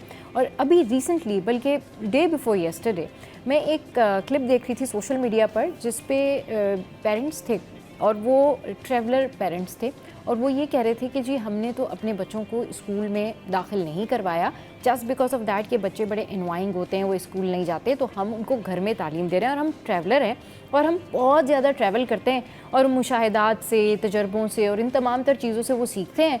और क्रिकेट के थ्रू वो मैथ सीख लेते हैं, इसके अलावा जो वो गेम्स खेल रहे होते हैं उसके थ्रू वो बाकी चीज़ें सीख लेते हैं। जहाँ जहाँ हम ट्रैवल करते हैं वहाँ की उनको हिस्ट्री पता लग जाती है। तो मुझे बड़ी अजीब सी बात लगी। तो today is a perfect time to ask our guest कि भाई ये क्या लॉजिक है कि लोग जो है वो ये कहते हैं कि हम स्कूल नहीं भेजेंगे, या फिर आपको कारोबार कर लेना चाहिए, ज़्यादा पढ़ाई में क्या रखा है, या फिर अगर आप बहुत ज़्यादा पढ़ रहे हैं तो ठीक है पढ़ लें, लेकिन फिर अगर स्किल नहीं है तो उसको एग्जीक्यूट कैसे करेंगे। तो बहुत सारे सवालात हैं जिनके जवाबात के लिए आज हमारे पास जो हैं वो गेस्ट मौजूद हैं, जिसमें हमारे साथ जो हैं वो बिस्मा शुजा हैं जो कि सॉफ्टवेयर इंजीनियर हैं और एस्पायरिंग एंटरप्रेन्योर भी हैं, पैशनेट भी हैं और सेल्फ ड्राइविंग सॉफ्टवेयर इंजीनियर भी हैं। और उनके साथ जो हैं वो हमारे साथ हैं फैज़ान सिद्दीकी सर। जी हाँ सर हैं भाई, सबको पढ़ाते हैं, एकेडमी से ताल्लुक़ है इनका। ये हैं जी एजुकेशनिस्ट और कैंपस जो है ये अनीस हुसैन जो कैंपस है वहाँ से इनका ताल्लुक़ है। अस्सलाम वालेकुम, वेलकम टू द शो। कैसे हैं आप लोग, ठीक ठाक हैं? Thank you. सबसे पहले बिस्मा ये बताइए कि तालीम की कितनी अहमियत है और एक लड़की होकर इंजीनियरिंग की फील्ड में आना क्या वाकई मुश्किल है, या अभी आपको ऐसा लगता है कि नहीं इट्स ओके, इट्स फाइन। मुझे बहुत सारे लोगों ने ये नहीं कहा कि तुम डॉक्टर नहीं बनी। नहीं, एक्चुअली एक टैबू समझा जाता था एक अरसा पहले तक भी, बट अब इतनी अवेयरनेस आ गई है लोगों के अंदर कि वो इतने कंफर्टेबल हो गए हैं क्योंकि दे हैव सीन, क्योंकि काफ़ी लोगों ने बैरियर्स ब्रेक किए हैं, स्टीरियोटाइप्स ब्रेक किए हैं, then people are very much incline towards. अब तो मैं कहूँगी कि काफ़ी अब लोग मेडिसिन को छोड़ के इंजीनियरिंग की तरफ जाना चाह रहे हैं क्योंकि इसमें ज़्यादा अपॉर्चुनिटीज़ लड़कियों के लिए निकल रही हैं। अगर मैं फील्ड्स की बात करूँ, सॉफ्टवेयर इंजीनियरिंग हो गई, कंप्यूटर सिस्टम्स इंजीनियरिंग हो गई और इसी तरह बहुत सारी फील्ड्स हैं। तो ये तो आपको ये वाला भी अपॉर्चुनिटी प्रोवाइड करती हैं कि आप घर बैठे भी काम कर सकते हैं, आप दुनिया के किसी भी कोने से काम कर सकते हैं और इसमें आपका वर्क लाइफ बैलेंस बहुत अच्छे से मेंटेन हो सकता है। सही। तो ये वाला तो अब अवेयरनेस अल्हम्दुलिल्लाह काफ़ी लोगों में आ गई है। कितना इम्पोर्टेंट है कि तालीम के साथ आप स्किलफुल भी हों, टैलेंटेड भी हों, क्रिएटिव भी हों, ये कितना इम्पोर्टेंट है? एक्सट्रीमली इम्पोर्टेंट है। आई गेस डिग्री आपको मिल जाएगी, बिल्कुल आप मेहनत करते रहें, डिग्री तो आप ले ही लेंगे, बट अगर आप उसके साथ अपने स्किल्स बिल्ड नहीं करते हैं तो at the time of graduation जब आपके एक साथ बहुत सारे इंजीनियर्स निकलेंगे, आप डिफ्रेंशिएट किस पॉइंट पे करेंगे? हमारी जो इंडस्ट्री है उसके अंदर सबसे ज़्यादा जो प्रेफरेंस मिलती है वो मिलती है कैरेक्टर को, पर्सनालिटी को और स्किल्स को। Degree yes it's a pre requisite और उसके बगैर ये चीज़ें थोड़ी सी आपको एक पार्शलिटी आ जाती है, लेकिन ये स्किल्स होना नहायत ही ज़रूरी है। इनफैक्ट अब तो कंपटीशन इतना बढ़ गया है कि अगर आप ये स्किल्स डेवलप नहीं करते हैं तो somehow you will be left behind. सही, बिल्कुल ठीक कह रहे हैं सर। आप बताएं कि कितना ज़रूरी है तालीम के साथ स्किलफुल होना। और बहुत सारे लोग जो है इस बारे में बात करते हैं, बहुत सारी फैमिलीज़ अभी भी ऐसी हैं जो कि बच्चों को ये कहती हैं ठीक है आपने जितना पढ़ना है आप उतना पढ़ लें, इतना प्रेशर ना लें, यानी कि आपको प्रोफेशनल डिग्री ना भी हो तो इट्स ओके फाइन, आप जो है वो अपना बिज़नेस कर लेना या सारी चीज़ें कर लेना। आप बिज़नेस करें या आप एक दुकान खोलें या आप एक छोटा सा स्टॉल ही लगाएं, कुछ भी करें, तालीम का होना कितना ज़्यादा ज़रूरी है उस काम के साथ साथ। First of all thank you so much, आपने प्लेटफॉर्म दिया कि हम अपनी बात को कन्वे कर सकें। और बड़े इम्पोर्टेंट ये इशू है और ये करंट जो हमारी जेनजीज हैं वो इस चीज़ को ज़रा मिस इंटरप्रेट कर रही हैं। देखें, इसमें सबसे पहली चीज़ एक मिसकॉन्सेप्शन क्लियर करना ज़रूरी है कि देखें तालीम का मतलब एक्चुअल में है क्या। हमारे यहाँ लर्निंग ऑफ फैक्ट्स को तालीम समझ लिया जाता है, ये इशू है, जबकि तालीम बेसिकली नर्चरिंग ऑफ ब्रेन है। अगर आपका थॉट प्रोसेस ट्रिगर हो रहा है, चल रहा है, तो आप तालीम याफ्ता हैं। अगर आप सोच नहीं पा रहे हैं तो तालीम याफ्ता नहीं है। मैं एक छोटी सी एग्जांपल देता हूँ। अक्सर हम अपनी क्लासेस में भी बात बच्चों को गाइड करते हैं कि जिस वाइट बोर्ड पे हम पढ़ा रहे होते हैं, हम बच्चों को समझाते हैं कि इस पे फिज़िक्स भी पढ़ाई जा रही है, केमिस्ट्री भी पढ़ाई जा रही है, बायोलॉजी, कंप्यूटर सब, लेकिन ये बोर्ड ना मैट्रिक नहीं कर पाया, इंटर नहीं कर पाया। तो उसकी वजह क्या होती है? तो बच्चे बोलते हैं बेजान है और इस तरह के आंसर देते हैं। हम ये समझाते हैं कि इसमें ना सोचने की सलाहियत नहीं है। तो अगर आप में भी सोचने की सलाहियत नहीं है तो फिर ये सारी डिग्रीज करने का आपको कोई फ़ायदा नहीं है। तो बेसिकली तालीम का मतलब कलेक्शन ऑफ डिग्री नहीं है।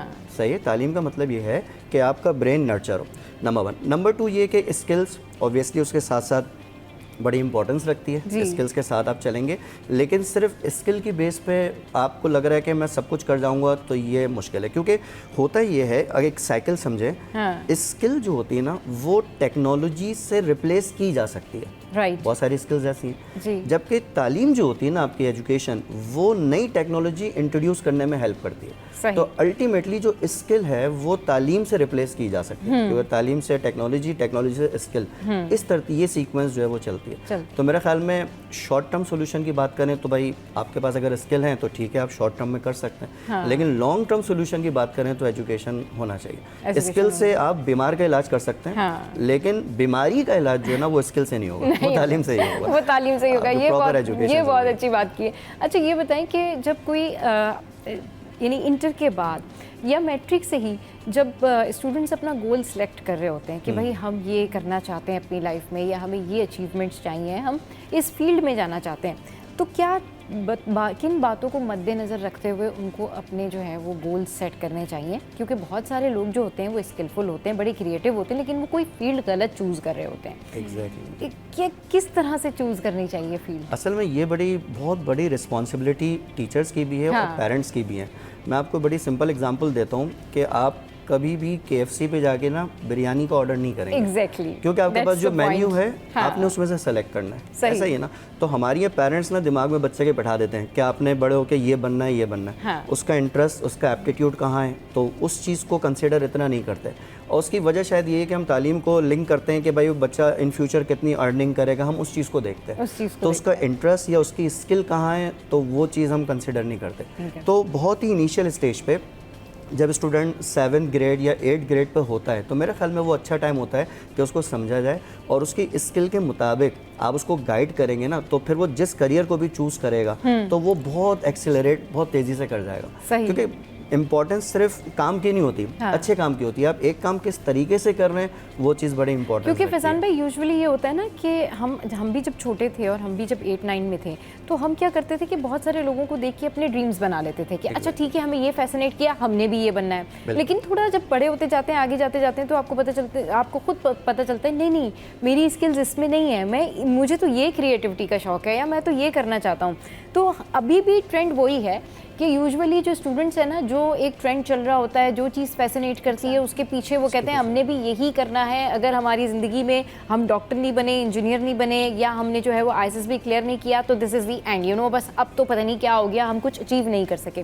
तो ये कितना ज़रूरी है कि नर्व्स को कंट्रोल करके अच्छे से सोच के अपने लिए एक फील्ड सेलेक्ट करना, और अगर जब आप प्रोफेशनली उसके एंट्री टेस्ट में जाते हैं, एग्ज़ाम में अपेयर होते हैं और समहाउ कोई बैड लक आपके साथ हो जाती है, तो दूसरी तरफ जाना किस तरह से आसान बनाना चाहिए स्टूडेंट्स को? ये तो आप लोगों का काम है कि आप उन्हें बताएं कि ठीक है ये आपका अचीवमेंट है, आप एंट्री टेस्ट में अपेयर हो रहे हैं, लेकिन अगर आप एंट्री टेस्ट क्लियर ना कर सकें तो सेकंड ऑप्शन क्या होना चाहिए? मतलब उसको आपने बहुत खुशी खुशी एक्सेप्ट कर लेना है और दूसरी तरफ मोल्ड हो जाना है कि भाई ज़िंदगी ख़त्म नहीं हो जाती अगर आपके goals, certain kind of goals achieve ना हो सके तो। What do you think on that? बिल्कुल, देखिए जब स्टूडेंट आए ना तो असल काम जो टीचर्स का होता है वो ये होता है कि भाई उसमें ना एक थॉट प्रोसेस वो जनरेट करे। हाँ। जब एक थॉट प्रोसेस किसी में सही जनरेट हो जाता है ना, तो जिस तरह आप कह रहे हैं कि एंट्री टेस्ट में फेल हो जाए, बिल्कुल होती है, बहुत बड़ी आबादी फेल होती है, तो उसके पास ऑल्टरनेट ऑप्शंस होते हैं। अब वो जो भी ऑप्शन पे जाएगा और अच्छे थॉट प्रोसेस का होगा ना, तो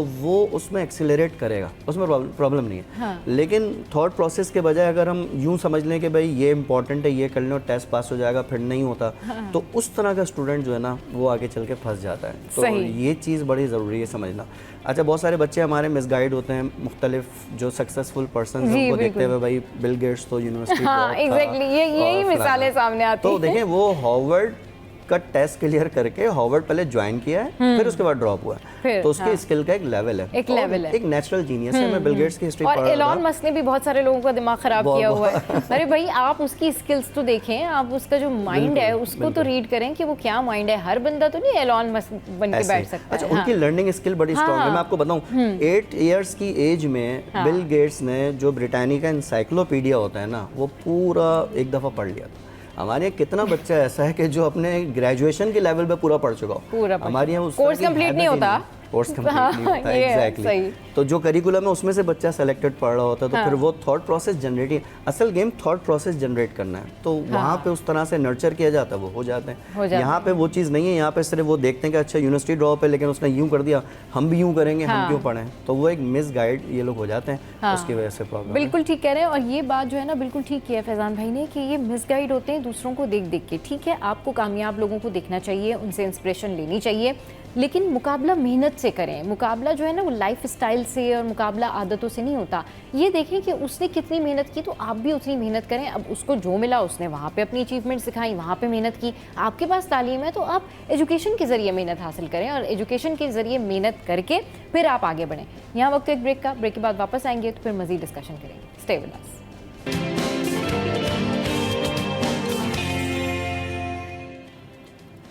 वेलकम बैक। तो हमारे साथ बिस्मा मौजूद है, हमारे साथ जो है वो सर फैज़ान मौजूद हैं, और कर रहे हैं हम बात तालीम की। बिस्मा, आप ये बताइए कि जब आपने एप्टीट्यूड टेस्ट दिया था उससे पहले आपके क्या गोल्स थे? आपने ये सोचा था कि भाई अगर ठीक है मेरा इंजीनियरिंग में नहीं होता तो मेरा सेकंड ऑप्शन क्या होगा? आप मेंटली प्रिपेयर थी कि नहीं ठीक है मेरे साथ मैं पास भी हो जाऊंगी इंशाल्लाह, लेकिन अगर ऐसा नहीं हो सका तो मेरा सेकंड ऑप्शन क्या होगा? क्योंकि फर्स्ट ऑप्शन हो, ऑप्शन ए, ऑप्शन बी, आपको दोनों ही बहुत अच्छे से सिलेक्ट करने चाहिए, और उसके ऊपर आपको फिर अफसरदा नहीं होना चाहिए।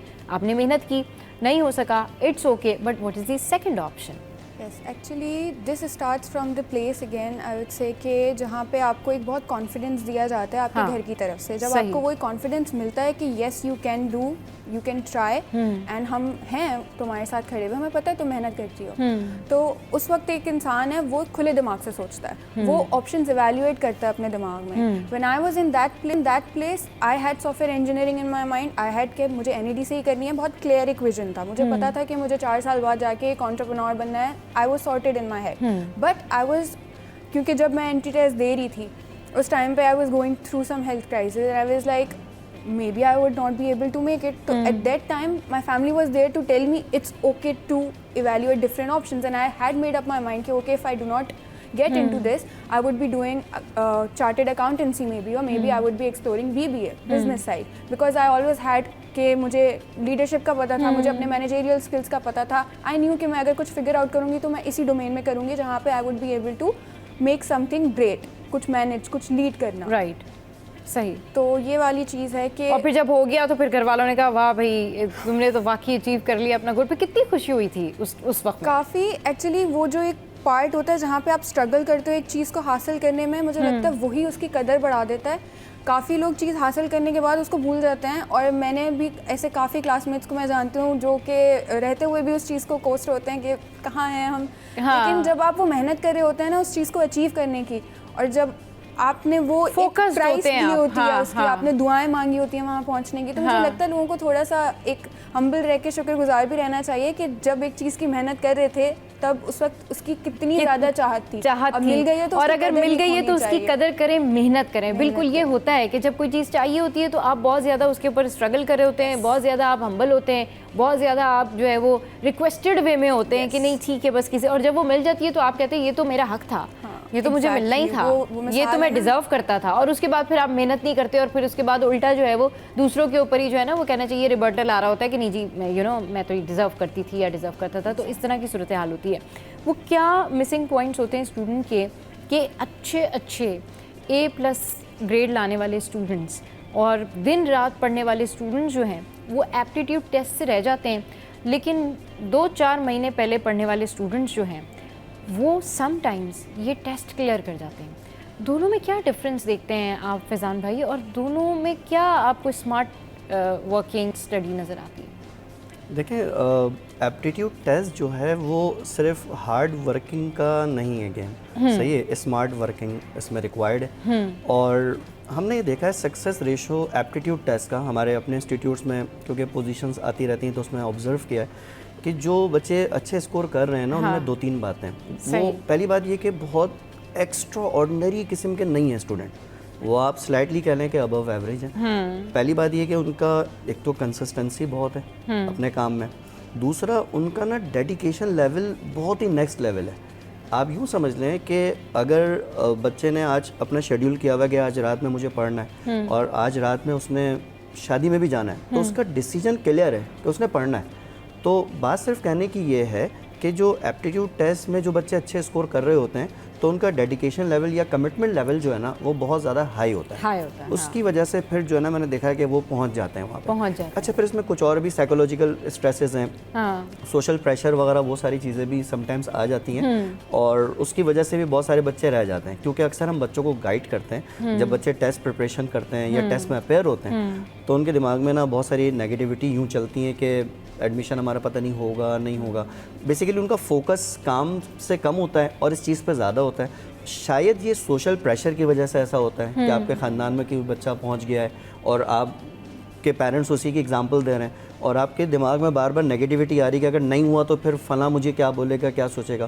तो उसकी वजह से बहुत सारे बच्चे ना अपनी परफॉर्मेंस ख़राब करते हैं। हालांकि वही टेस्ट वो घर के ड्राइंग रूम में बैठ के सॉल्व करेंगे ना तो वो एक अच्छा स्कोर कर सकते हैं, लेकिन वहाँ पे अंडर प्रेशर आके जो इस तरह की मिस्टेक करते हैं। अच्छा, एक कॉमन प्रॉब्लम और क्विकली मैं बताऊँ, एक इशू बच्चों के अंदर हमने देखा है, आप लोगों की नज़रों से भी गुजरा होगा कि फोमो का एक इशू है, fair of missing out. Yes, FOMO, इसके ऊपर हमने पूरा शो किया था। फोमो के ऊपर, yes, fair of missing out का हमने शो किया था जिसका हमें बहुत अच्छा रिस्पांस आया था। उसमें हमने स्टूडेंट्स को और मदर्स को और बहुत सारे ऐसे जो इनसिक्योर लोग होते हैं ना उनके हवाले से हमने डिस्कशन की थी। That was our great show. आप जरूर बिल्कुल मैं देखूंगा, बल्कि मैं रेकमेंड करूंगा किसी ने अगर मेरी तरह नहीं देखा है तो जरूर गो थ्रू, क्योंकि उससे बिल्कुल समझ में आ जाएगी बात क्या। फेयर ऑफ मिसिंग आउट वाला शो जरूर देखना है आप। बिल्कुल सही है। तो फोमो एक बड़ा मेजर इशू है क्योंकि वो बेसिकली एक अटेंशन डिसऑर्डर की तरफ लेके जा रहा है और जितना अटेंशन आपकी डिस्ट्रैक्ट हो रही है, डिसऑर्डर की तरफ जा रहे हैं, तो आपकी जो समझने की सलाहियत है ना उतनी वीक होती चले जाती है। तो फिर आप अच्छा स्कोर नहीं कर पाते। आप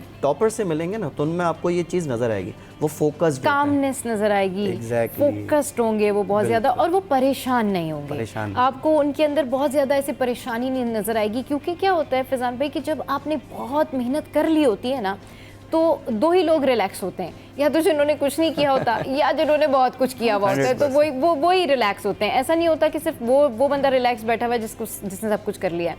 मेरा अपना एक्सपीरियंस ये कि रिलैक्स आपको दो लोग नजर आएंगे, या तो वो जो उसने बहुत मेहनत की हुई है, उसको पता है कि यही रिजल्ट होना है, और या फिर वो जिसने कुछ भी नहीं किया वो रिलैक्स है कि होना ही कुछ नहीं है। तो इस तरह से होता है। आप ये बताएं कि आप किस तरह स्टडी करती थी और आप के स्टडी आवर्स क्या थे, और बाकी जो आपके फ्रेंड्स थे उनमें से कुछ ऐसे फ्रेंड्स भी होंगे जो नहीं अचीव कर सके होंगे, तो क्या आपको लगता है कि उन्होंने क्या मिस किया अपनी स्टडी में?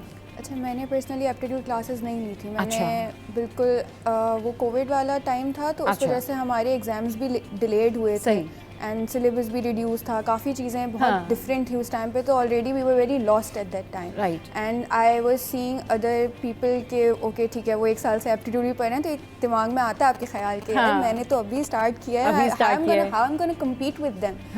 बट अल्टीमेटली इट्स अबाउट आपकी अपनी टेक्निक। आप कभी कभार क्या करते हैं, अपने आप को ना कंपेयर करते हैं दूसरे लोगों से और वो जिस तरह पढ़ रहे होते हैं आप उसी तरह पढ़ने की कोशिश करते हैं, वहाँ पे यू गेट लॉस्ट। हाँ, क्योंकि आप एक्सेल करते हो उस चीज़ में जो आप कर रहे होते हो। Like if you are an achiever, मैं अल्हम्दुलिल्लाह I have been good at my studies, तो मैं कंफर्टेबल हूँ उस चीज़ में। सही। तो मुझे आदत है उस चीज़ की, अगर मैं वो चेंज करने की कोशिश कर रही हूँ किसी को देख के, तो उसमें मेरा लॉस है। क्योंकि मैं वो जो अडेप्ट करने में टाइम अपना लगा रही हूँ, वो मैं बनस्बत इसके अगर मैं कुछ खुद से करूँ और उसको उसी तरीके से करूँ जो मेरा तरीका है, वो ज़्यादा बेनिफिशियल था। तो मैंने वही चीज़ फॉलो की थी।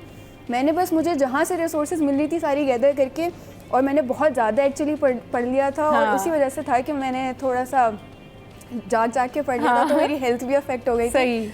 बट वही वाली बात है कि मेहनत अगर आपकी कांस्टेंट है और आप एक चीज़ को फिगर आउट करने की कोशिश कर रहे हो ना, तो ये भी बड़ा इंपॉर्टेंट होता है कि अगर आप मेहनत कर रहे हैं, बहुत ज़्यादा वर्क हार्ड कर रहे हैं, तो सही जगह पे करें। Exactly. समटाइम्स ये होता है कि लोग बड़ा टाइम लगा रहे होते हैं कुछ चीज़ों के ऊपर, वो रेलेवेंट नहीं होती, बहुत सारी चीज़ें कर रहे हैं, हमने तो बड़ी मेहनत की थी। भाई अगर आपने मेहनत ही गलत चीज़ के ऊपर की है तो उसका ऑब्वियसली रिजल्ट भी गलत ही आना है। तो ये कितना ज़रूरी होता है फैज़ान भाई कि जब आप स्टडी कर रहे हैं तो आपको पता हो कि जी ये जो पॉइंटर्स हैं, ये जो बुक है, ये जो मेरे पास, या ये जो मेरे पास ओवरऑल सारे थ्योरीज़ हैं, ये जो मेरे पास सारे नोट्स रखे हुए हैं, दीज आर रेलिवेंट थिंग्स, जो कि अगर मैं इनके ऊपर मेहनत करूँगा, इनको समझूंगा, इनके ऊपर इनकी थ्योरीज़ रखूँगा, इनके जो है वो MCQs करने की कोशिश करूँगा, तो इट विल वर्क आउट। ये कितना ज़रूरी होता है रेलेवेंट जगह पर, रेलेवेंट टाइम पर, रेलेवेंट चीज़ के लिए मेहनत करना।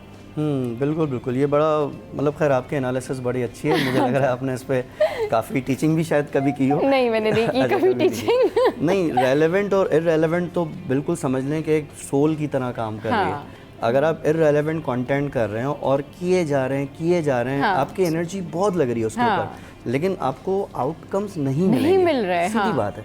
तो इसलिए रेलेवेंट होना तो बहुत ही ज़रूरी है, और ये बड़ी बेसिक गाइडलाइन है। अच्छा, ये गाइडलाइन स्टूडेंट्स के अलावा टीचर्स के लिए भी है, क्योंकि बहुत सारे टीचर्स ये गलती करते हैं। इररेलेवेंट कंटेंट कराए जा रहे हैं, बच्चे एंजॉय कर रहे हैं, सब हो रहा है, लेकिन वो रिजल्ट वो प्रोड्यूस ही नहीं हो पा रहा। ये वाला प्रॉब्लम है। तो इसलिए रेलेवेंट तो लाजमी है, रेलेवेंट चीज़ें होना बड़ी लाजमी है। स्टडी अपनी रेलेवेंट करें, टाइम मैनेजमेंट करें। इसके अलावा जो सक्सेसफुल लोग हैं ना, उनसे ज़रूर मिलें, जैसे बिस्मा है या आपकी इस तरह के एकेडमी में टीचर्स हैं, इनसे मिलें, इनसे पूछें कि इनकी जो ज़िंदगी में जो हालात और वाक़यात रहे वो किस तरह रहे। इनसे सिर्फ कामयाबियाँ नहीं पूछें, इनसे इनकी नाकामियाँ भी पूछें कि भाई बिस्मा आप कहाँ पर आपको लगा कि आप फेल हुई हों, इन दैट सेंस कि किसी गोल को अचीव करने में, क्लास में नहीं, मतलब रिजल्ट में नहीं, कहाँ आपको लगा हो कि आप डिसहार्टेड हुई हो, कहाँ लगा हो आपको कि आपका A1 ग्रेड आना था लेकिन किसी क्लास में आपका B ग्रेड आ गया हो, तो आपने फिर कैसे ओवरकम किया।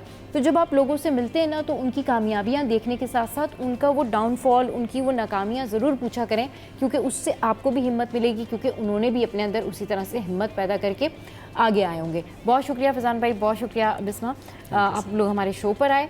तो जनाब, शो का जो वक्त है उसमें आया है ब्रेक, और इस शो का जो फीडबैक है, इस सेगमेंट का जो फीडबैक है, वो ज़रूर आपने हमें देना है और बताना है कि हमारा ये जो सेगमेंट था ये आपको कैसा लगा। तो will take a short break here, stay with अस।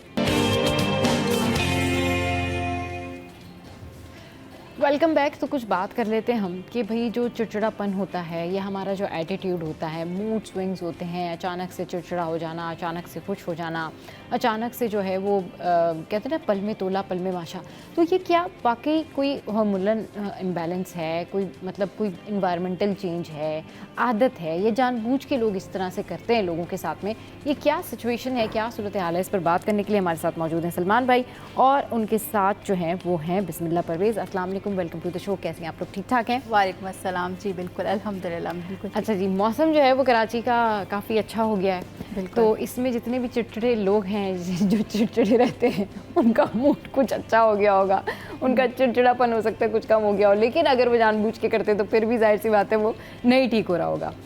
सबसे पहले तो ये बताएं कि ये चिड़चिड़ापन क्यों होता है लोगों में? क्या कोई वाकई साइकोलॉजिकल डिसऑर्डर है? कुछ लोग हैबिचुअल होते हैं कि नहीं, चिड़चिड़े रहे बगैर उनका गुजारा नहीं होता, या कुछ लोगों को पता ही नहीं होता और वो चिड़चिड़े होते हैं? अच्छा, मैं इसको कहूँगी कि जो तीसरी कैटेगरी आपने बयान की है कि उनको पता नहीं होता और वो चिड़चिड़े होते हैं, यानी कि आपके कंट्रोल में कभी कभी चीज़ें नहीं रहती। इसको इस तरह एग्जांपल दे सकती हूँ कि आपको बुखार होता है, हर इंसान को बुखार होता है, लेकिन बुखार जो है ना वो एक इलामत होती है, एक अलर्टनेस होती है कि बॉडी में कुछ ऐसी इन्फेक्शंस हो सकती हैं या इम्बैलेंस है जिसकी वजह से बुखार आ रहा है। हाँ। तो इट अलर्ट्स यू।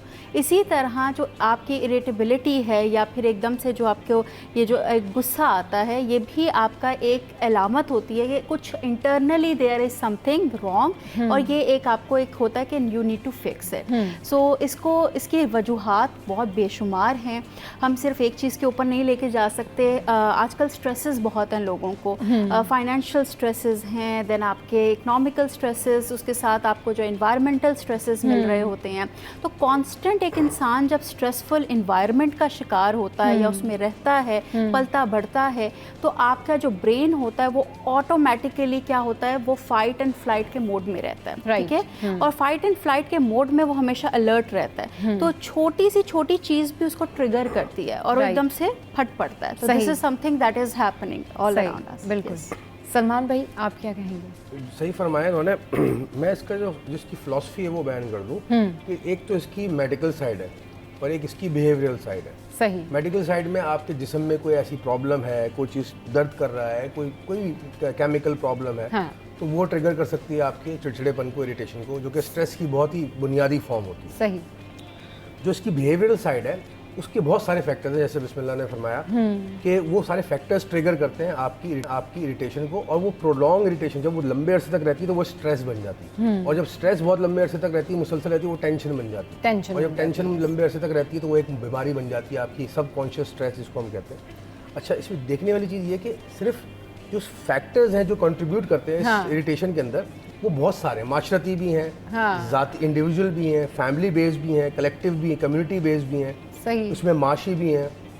अब एक बंदे को, एक इंसान है, वो जिस माहौल में रह रहा है उसको चारों तरफ से मुस्तकिल वो सिग्नल्स या सिम्टम्स या वो ट्रिगरिंग फैक्टर्स मिल रहे हैं, तो उसकी इरिटेशन बार बार होगी, और बार बार अगर एक ही चीज़ से हो रही है तो फिर वो कांस्टेंट स्ट्रेस बन जाती है। सही, बिल्कुल सही कह रहे हैं कि अगर वो एक ही चीज़ से ट्रिगर हो रहे हैं तो वो कांस्टेंट स्ट्रेस बन जाता है। अच्छा सलमान भाई, जिस तरह से हम बात करें ना कि चिड़चिड़ापन क्यों हो जाता है यूजुअली, अब क्या होता है कि लोग बहुत ज़्यादा डीप डाउन जाके ये तो नहीं सोचते ना कि ये साइकोलॉजिकल डिसऑर्डर होगा, ये आदतन ऐसा होगा। लोग ये सोचते हैं अच्छा ठीक है हमसे प्रॉब्लम होगी इसलिए ये कोई चिड़चिड़ापन है, या हमारे साथ कोई जो है ना डायरेक्टली कोई प्रॉब्लम है इसलिए ये इशू है, या समटाइम्स बाज़ लोग अपने आप में इतना ठीक होते हैं कि दूसरे लोग शायद उनकी बात को अंडरस्टैंड नहीं कर रहे होते। तो ये देखना बड़ा ज़रूरी है कि अगर कोई चिड़चिड़ा है तो आप चिड़चिड़े की डेफिनेशन क्या है।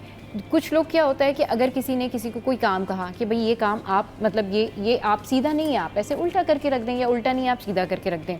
अब अगर किसी ने उस बात को नहीं सुना या नहीं कहा तो अगली दफ़ा जब वो बंदा कहेगा और फिर दोबारा वैसे ही होगा तो लोगों को लगता है ये तो देखो ये चिड़चिड़े हैं। तो लोगों को ये भी डिफ्रेंशिएट करना बड़ा ज़रूरी है कि कोई किसी काम की वजह से आपके साथ में इस तरह से प्रॉब्लम करता है या उसकी नेचर ही ऐसी है। तो सलमान भाई, ये कितना ज़रूरी है घर से लेके दफ्तर तक, दफ्तर से लेकर खेल के ग्राउंड तक, कि अगर कोई चिड़चिड़ा है तो उसकी रीज़न क्या है? कि इसमें हमें थोड़ा सा ना जो बियॉन्ड कन्वेंशनल नॉलेजेस है उनको टैप करना पड़ेगा। जो स्पिरिचुअल साइड है, सही, बिहेवियरल साइड है, यूनिवर्सल साइड है, उसको हम अगर देखें तो उसमें ये कहा जाता है कि लाइफ आपकी वो है जो आप डिफाइन करते हो, राइट, जो आपकी परसेप्शन है लाइफ के बारे में। परसेप्शन, आपकी तारीफ क्या है जिंदा रहने और जिंदगी को गुजारने के बारे में, वो तय करेगी कि आप कितने चिड़चिड़े रहते हो, कितने नहीं रहते हो। सही। अगर मेरी ओवरऑल अप्रोच ही एक पॉजिटिव है, न्यूट्रल है, प्रोग्रेसिव है, ग्रोथ ओरिएंटेड है, मैं अपने आप से बेहतर इंसान बनना चाहता हूँ, तो ये चीजें चिड़चिड़ाएंगी नहीं। जो पॉइंट्स आपने इसकी मिसाल जैसे ना कि अगर घर में सास बहू बैठी हुई हैं और बहू ने ये स्टेटमेंट दे दिया या ये कह दिया मेरी सास तो चिड़चिड़ी है, तो 99% लोग यकीन कर लेंगे कि हाँ भाई सास चिड़चिड़ी होंगी, लेकिन कोई ये नहीं रीज़न जानने की कोशिश करेगा कि भाई हो सकता है सास चिड़चिड़ी ना हो, बहू इतना ट्रिगर कर रही हो, या बहू रोज़ाना हर काम को गलत कर देती हो, या बहू ही जो है ना वो उनको कुछ इस तरह से कह देती हो कि वो उनको इस तरह से जवाब देती हैं, अब वो झगड़ा हैबिचुअल हो गया। 99% केसेस जो मेरे पास आते हैं उनमें मैं जब आइडेंटिफाई करता हूँ तो वो परसेप्शन प्रॉब्लम होता है। हाँ, परसेप्शन प्रॉब्लम होता है, यस, वो आपकी अंडरस्टैंडिंग है ना। जैसे आपने कहा कि अक्सर लोग मुझे कहते हैं वो बंदा मुझे चिड़चिड़ाता है, जब मैं उनसे सवाल करता हूँ पता चलता है कि उनकी खुद की पर्सनैलिटी में फ्लॉ होता है, उनकी परसेप्शन में फ्लॉ होता है, परसेप्शन में चीजों को सही तरीके से अंडरस्टैंड ही नहीं कर पा रहे होते, अंडरस्टैंड ही नहीं कर पाते हैं। हाँ, तो वो फिर उसके नतीजे में जो है ना वो ट्रिगर हो जाते हैं। इसी तरह स्कूलों में बहुत सारी मिसाल होती है। जिस तरह से अभी हम लोग जिक्र कर रहे थे, मैं और सलमान भाई, के भाई लोगों को खुद नहीं पता होता कि वो किस बात पे ट्रिगर हो रहे हैं या दूसरों को ट्रिगर कर रहे हैं। स्कूल में भी यूजुअली ये होता है बच्चों के साथ कि बहुत सारे बच्चे होते हैं या टीचर होती है, तो अगर कोई बच्चा ये कहेगा ना कि टीचर को कि वो बच्चा नहीं पढ़ता, तो टीचर फ़ौरन से उसकी बात पर बिलीव कर लेती हैं कि हाँ भाई सारे बच्चे मिलके कह रहे हैं तो वो नहीं पढ़ रहा होगा या वॉट एवर द केस। लेकिन समहाउ टीचर जाके ये रीज़न पता नहीं करती कि भाई उसको समझ आ रही है बात या नहीं समझ आ रही। अगर उसको बात ही नहीं समझ में आ रही तो ऑब्वियसली उसके रिजल्ट्स भी ख़राब होंगे और ऑब्वियसली वो चिड़चिड़ा भी होगा और ऑब्वियसली वो बात दूसरों के साथ उस तरह से लड़ेगा भी, क्योंकि वो तो उसकी जो रिक्वायरमेंट है वो तो फुलफिल ही नहीं हो रही और टीचर भी उसको सही रिजल्ट नहीं देगी क्योंकि वो टीचर को काम करके नहीं दे रहा। तो ये सारा सिनेरियो होता है। इसमें मिसअंडरस्टैंडिंग कितना बड़ा फ्लॉ है? बहुत बड़ा फ्लॉ है।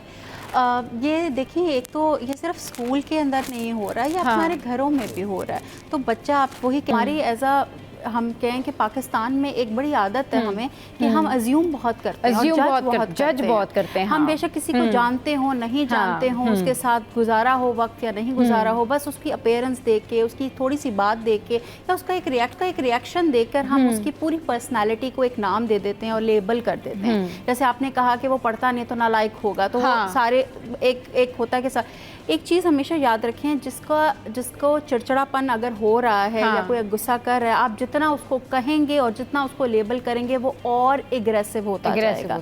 इसके अंदर अप्रोच ये होनी चाहिए किसी की भी, जैसे आप घर में हैं तो माँ बाप की हो या फिर आप अपने दफ्तर में हैं या फिर आप जहाँ भी काम कर रहे हैं, तो आप दूसरों पे ना डिपेंड करें, खुद ये अमल करना स्टार्ट कर दें कि रादर देन जस्ट अज्यूमिंग कि अगला बंदा शायद जो है ना ये मुझसे नाराज़ है, खफा है या फिर हमेशा चिड़चिड़ा रहता है, गुस्से में रहता है, उसे जाके पूछ लें how is your day going so far, आपको कोई प्रॉब्लम है, how can I be of service और हेल्प। ये कुछ अल्फाज हैं वो आपको बयान कर देगा कि क्या मसला है। तो यहाँ यही ज़्यादा हो रहा होता है कि अंडरस्टैंड करने से ज़्यादा जो है हम लेबल करते हैं लोगों को। बिल्कुल, परसेप्शन इज़ ऑल अबाउट, लोगों ने परसेप्शन बनाया हुआ होता है कि टीचर हैं तो जाहिर सी बात है फिर उन्हें तो डांटना ही है। भाई क्यों डांटना है? क्योंकि आपने उनकी बात नहीं सुनी ना। अगर किसी के घर में कोई सास है तो भाई उनका तो झगड़ा होगा बहू से। क्यों झगड़ा होगा भाई? बहू भी तो अंडरस्टैंडिंग हो या सास भी तो अंडरस्टैंडिंग हो। मैं एक चीज़ ऐड करना चाहूँगा, अक्सर मेरे पास जो पेरेंट्स आते हैं खास, वो कहती हैं, शिकायत देती है कि बच्चे को हम पढ़ा रहे हैं ये समझता नहीं है, बच्चा सीखता नहीं है और वो इरिटेटेड होती है इस बात मैं उनको हमेशा एक बात बोलता हूँ कि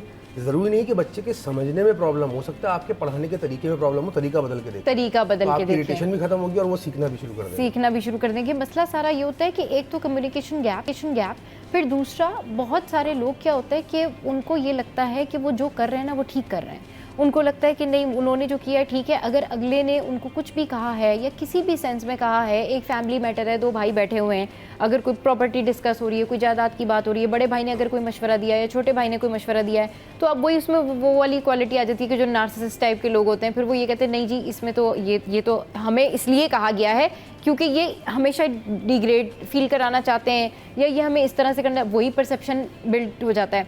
तो ये चिड़चिड़ापन ना डिफाइन करना बड़ा मुश्किल हो जाता है। आप किसी को भी कह ही नहीं सकते कि फ़लाँ चिड़चिड़ा है या फ़लाँ चिड़चिड़ा है, जब तक आपको ग्राउंड रियलिटी नहीं पता हो। दो भाई लड़ गए लेकिन आपको रीज़न नहीं पता, एक बंदा आके आपको ये जस्टिफिकेशन देगा भाई बड़ा वाला भाई तो है ही उनका चिड़चिड़ा, वो तो हर वक्त इस तरह की, तो छोटे भाई शायद बात नहीं सुन रहे होंगे ना, छोटे भाई शायद उसको इम्प्लीमेंट नहीं कर रहे होंगे। अगर किसी के बिजनेस में लॉस जा रहा है और उसका दिमाग ख़राब हुआ हुआ है तो ऑब्वियसली उसको प्रॉब्लम है ना, उसको वो आउटकम नहीं मिल रहा होगा। तो ये चिड़चिड़ापन डिफाइन करना बड़ा मुश्किल काम होता है। इसके लिए भी और बड़ा जो है ना कैलकुलेशन चाहिए उसकी, कोई क्यों चिड़चिड़ा है। हाँ, इसकी पॉजिटिव साइड्स क्या है?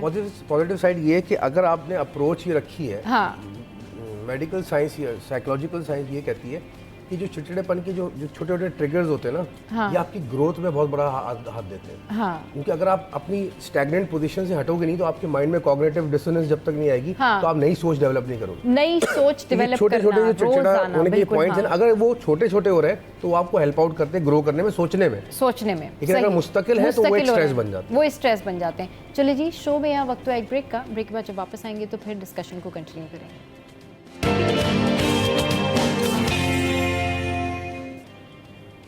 Welcome back. बात कर रहे हैं कि चिड़चिड़ेपन की, कि लोगों में चिड़चिड़ापन क्यों होता है, क्या ये आदतन होता है, क्या फिर ये कोई हार्मोनल इम्बैलेंस होता है या फिर इसकी कोई और भी रीजंस होते हैं साइकोलॉजिकल, तो इस पर बात करने के लिए जिस तरह सलमान भाई और हमारे साथ जो हैं वो बिस्मिल्लाह परवेज़ मौजूद हैं।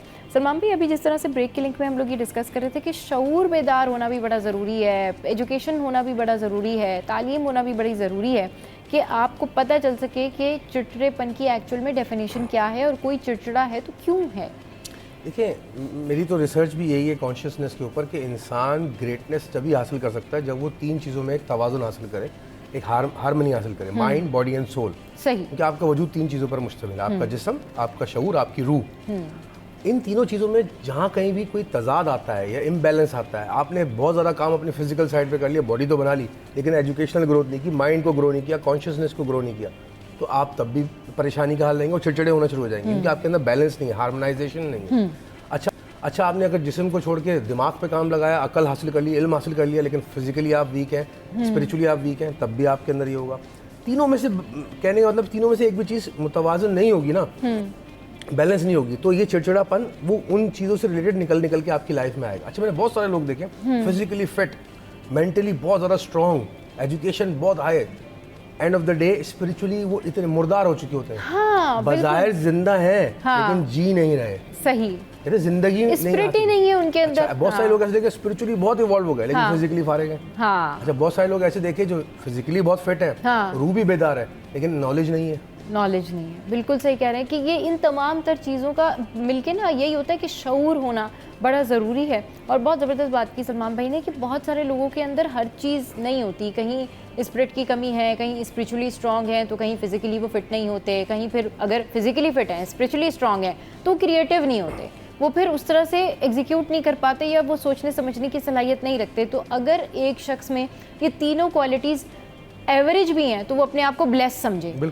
कि मैं अगर ये तीनों क्वालिटीज़ का मालिक हूँ। हाँ, ये नहीं है कि आप बिल्कुल मतलब इतने आप हों कि जी मेरे अंदर 100% तो कोई भी चीज़ किसी के अंदर नहीं होती, लेकिन अगर एवरेज भी आपको लगता है कि आपकी ज़िंदगी की जो ये चीज़ें हैं, जो स्पेशल चीज़ें हैं, कहना चाहिए कि आपका बिहेवियर है, आपका जो है ना वो लाइफ स्टाइल है, आपकी स्पिरिचुअलिटी है, आपकी क्रिएटिविटी है, आपकी स्किल्स हैं, आपकी एजुकेशन है, अगर ये एवरेज भी है और सब बैलेंस हैं तो मेरे ख्याल में ये इस तरह के लोग ब्लेस्ड ही होते हैं कि कम से कम सारी चीज़ें उनके अंदर हैं। तो सही, ये बताएं कि इसको ओवरकम करने के लिए कोई शख्स आपके साथ बड़ा चिड़चिड़ा हो के आपसे बात करे तो उसकी क्या रिप्लाई होना चाहिए, उसको किस तरीके से डील करना चाहिए, क्योंकि जो सामने वाला बंदा है तो उसको नहीं पता कि भाई उसकी सिचुएशन क्या है, लेकिन उसको डील कैसे करना चाहिए। देखें, आग को आग तो नहीं बुझा सकती, हाँ। आग को पानी ही बुझाता है। तो जब आपको पता है कि एक घर में एक ऐसा शख्स है, हाँ। तो आप उस टाइम पे एक एज अ रिएक्शन ना दें, आप रिस्पॉन्ड करें। रिस्पॉन्ड आप जो है वो मैच्योर रिस्पॉन्स होता है, जो आपका इमोशनली रिस्पॉन्सिबल रिस्पॉन्स में कहूँगी। उसमें ये होता है कि आप उस वक्त ठंडे हो जाएं, उसको समझें कि वो कहना क्या चाहता है। ये आउट ऑफ फ्रस्ट्रेशन होता है, क्योंकि देखें एक दिमाग है जो अब इसकी वजूहात में एक ये भी चीज़ आती है कि आप पहले ज़माने में देखें और आज के ज़माने में देखें, ज़मीन आसमान का फ़र्क है। हमारी डाइट्स वो नहीं रही, हमारा लाइफस्टाइल वो नहीं रहा, हम हर टाइम जो है वो मोबाइल या स्क्रीन के आगे रहते हैं, ठीक है। और कांस्टेंट हमारा जो माइंड है वो ओवर कहते हैं ना, वो ओवर स्टिमुलस के हाँ, या ओवर स्टिमुलाई हो जाता है, या ओवर आप कहते हैं ना, आप बार बार हर सेकंड आपके अंदर होता है कि अच्छा कुछ नया मिले, कुछ नया मिल जाए। तो वो जो आर्टिफिशियल डोपामिन बन रहा है, आप इसकी मिसाल इस तरह ले लें कि आप सिगरेट पीते हो, ठीक है, और एक आपको पॉइंट पे आप सिगरेट को रोकते हो या कम करते हो तो सर में दर्द शुरू हो जाता है, विड्रॉल सिम्टम्स आना शुरू हो जाता है। इसी तरह ये होता है कि आप जब कॉन्स्टेंटली आप जो है वो मोबाइल फ़ोन पे हो, स्क्रीन के आगे हो, तो जब आपका थोड़ा सा भी आप कनेक्शन बिल्ड करते हो लोगों के साथ, होता है ना कि खाने के टाइम आप बैठ गए या किसी ऑफिस में बैठ गए, तो वो बेचैनी की जो फीलिंग आती है वो इसी की आती है कि आप विड्रॉल पे चले गए हो। तो ये चीज़ है कि अगर सबसे पहले तो उस शख्स के लिए ये कि पहले तो अपने स्ट्रेसर्स को देखें, कौन सी चीज़ ऐसी है जो आपको स्ट्रेस आउट कर रही है, या आपकी खुद की अवेयरनेस भी होती है। सेकेंडली, एज अ फैमिली का जो यूनिट होता है वो कैसे सपोर्ट कर सकता है कि आप उस बंदे को रादर देन देन जस्ट उसको एक आप बोल दो, लेबल कर दो, अब उसकी बात सुनो, समझो, पहले उसको बोलने दो। एक वो कहते हैं ना, हांडी है पक रही है, फटेगी, फट गई है तो आप उसको सुन लो। उसके बाद बहुत से घरों में ये कल्चर बिल्कुल ख़त्म होता जा रहा है कि आपने, क्योंकि माँ बाप भी मोबाइल फ़ोन, बच्चे भी मोबाइल फ़ोन, तो ये तो बिल्कुल ये एक जो है ना एक इतना लंबा चौड़ा टॉपिक है मोबाइल फ़ोन का। आप कहते हैं ना 30 मिनट्स भी अगर आप क्वालिटी के उस शख्स के साथ गुजारो, उसकी बात सुने, समझें, तो आपके बहुत से प्रॉब्लम जो हैं वो रिजॉल्व हो सकते हैं। इसके अलावा आपका स्लीप साइकिल भी बड़ा इंपॉर्टेंट है। चले जी, क्योंकि हमारे जो शो का टाइम है बिल्कुल एंड अप होने लगा है, और ये इस तरह के टॉपिक हैं कि ये चलते जाएंगे, लेकिन इन टॉपिक्स के ऊपर ज़रूर अपना फीडबैक दीजिएगा कि आज का शो आपको कैसा लगा। बहुत शुक्रिया सलमान भाई, बहुत शुक्रिया बिस्मिल्लाह परवेज़ हमारे शो पर आए। तो जनाब हंसते रहिए, मुस्कुराते रहिए और देखना मत भूलिए। Keep watching city at 10।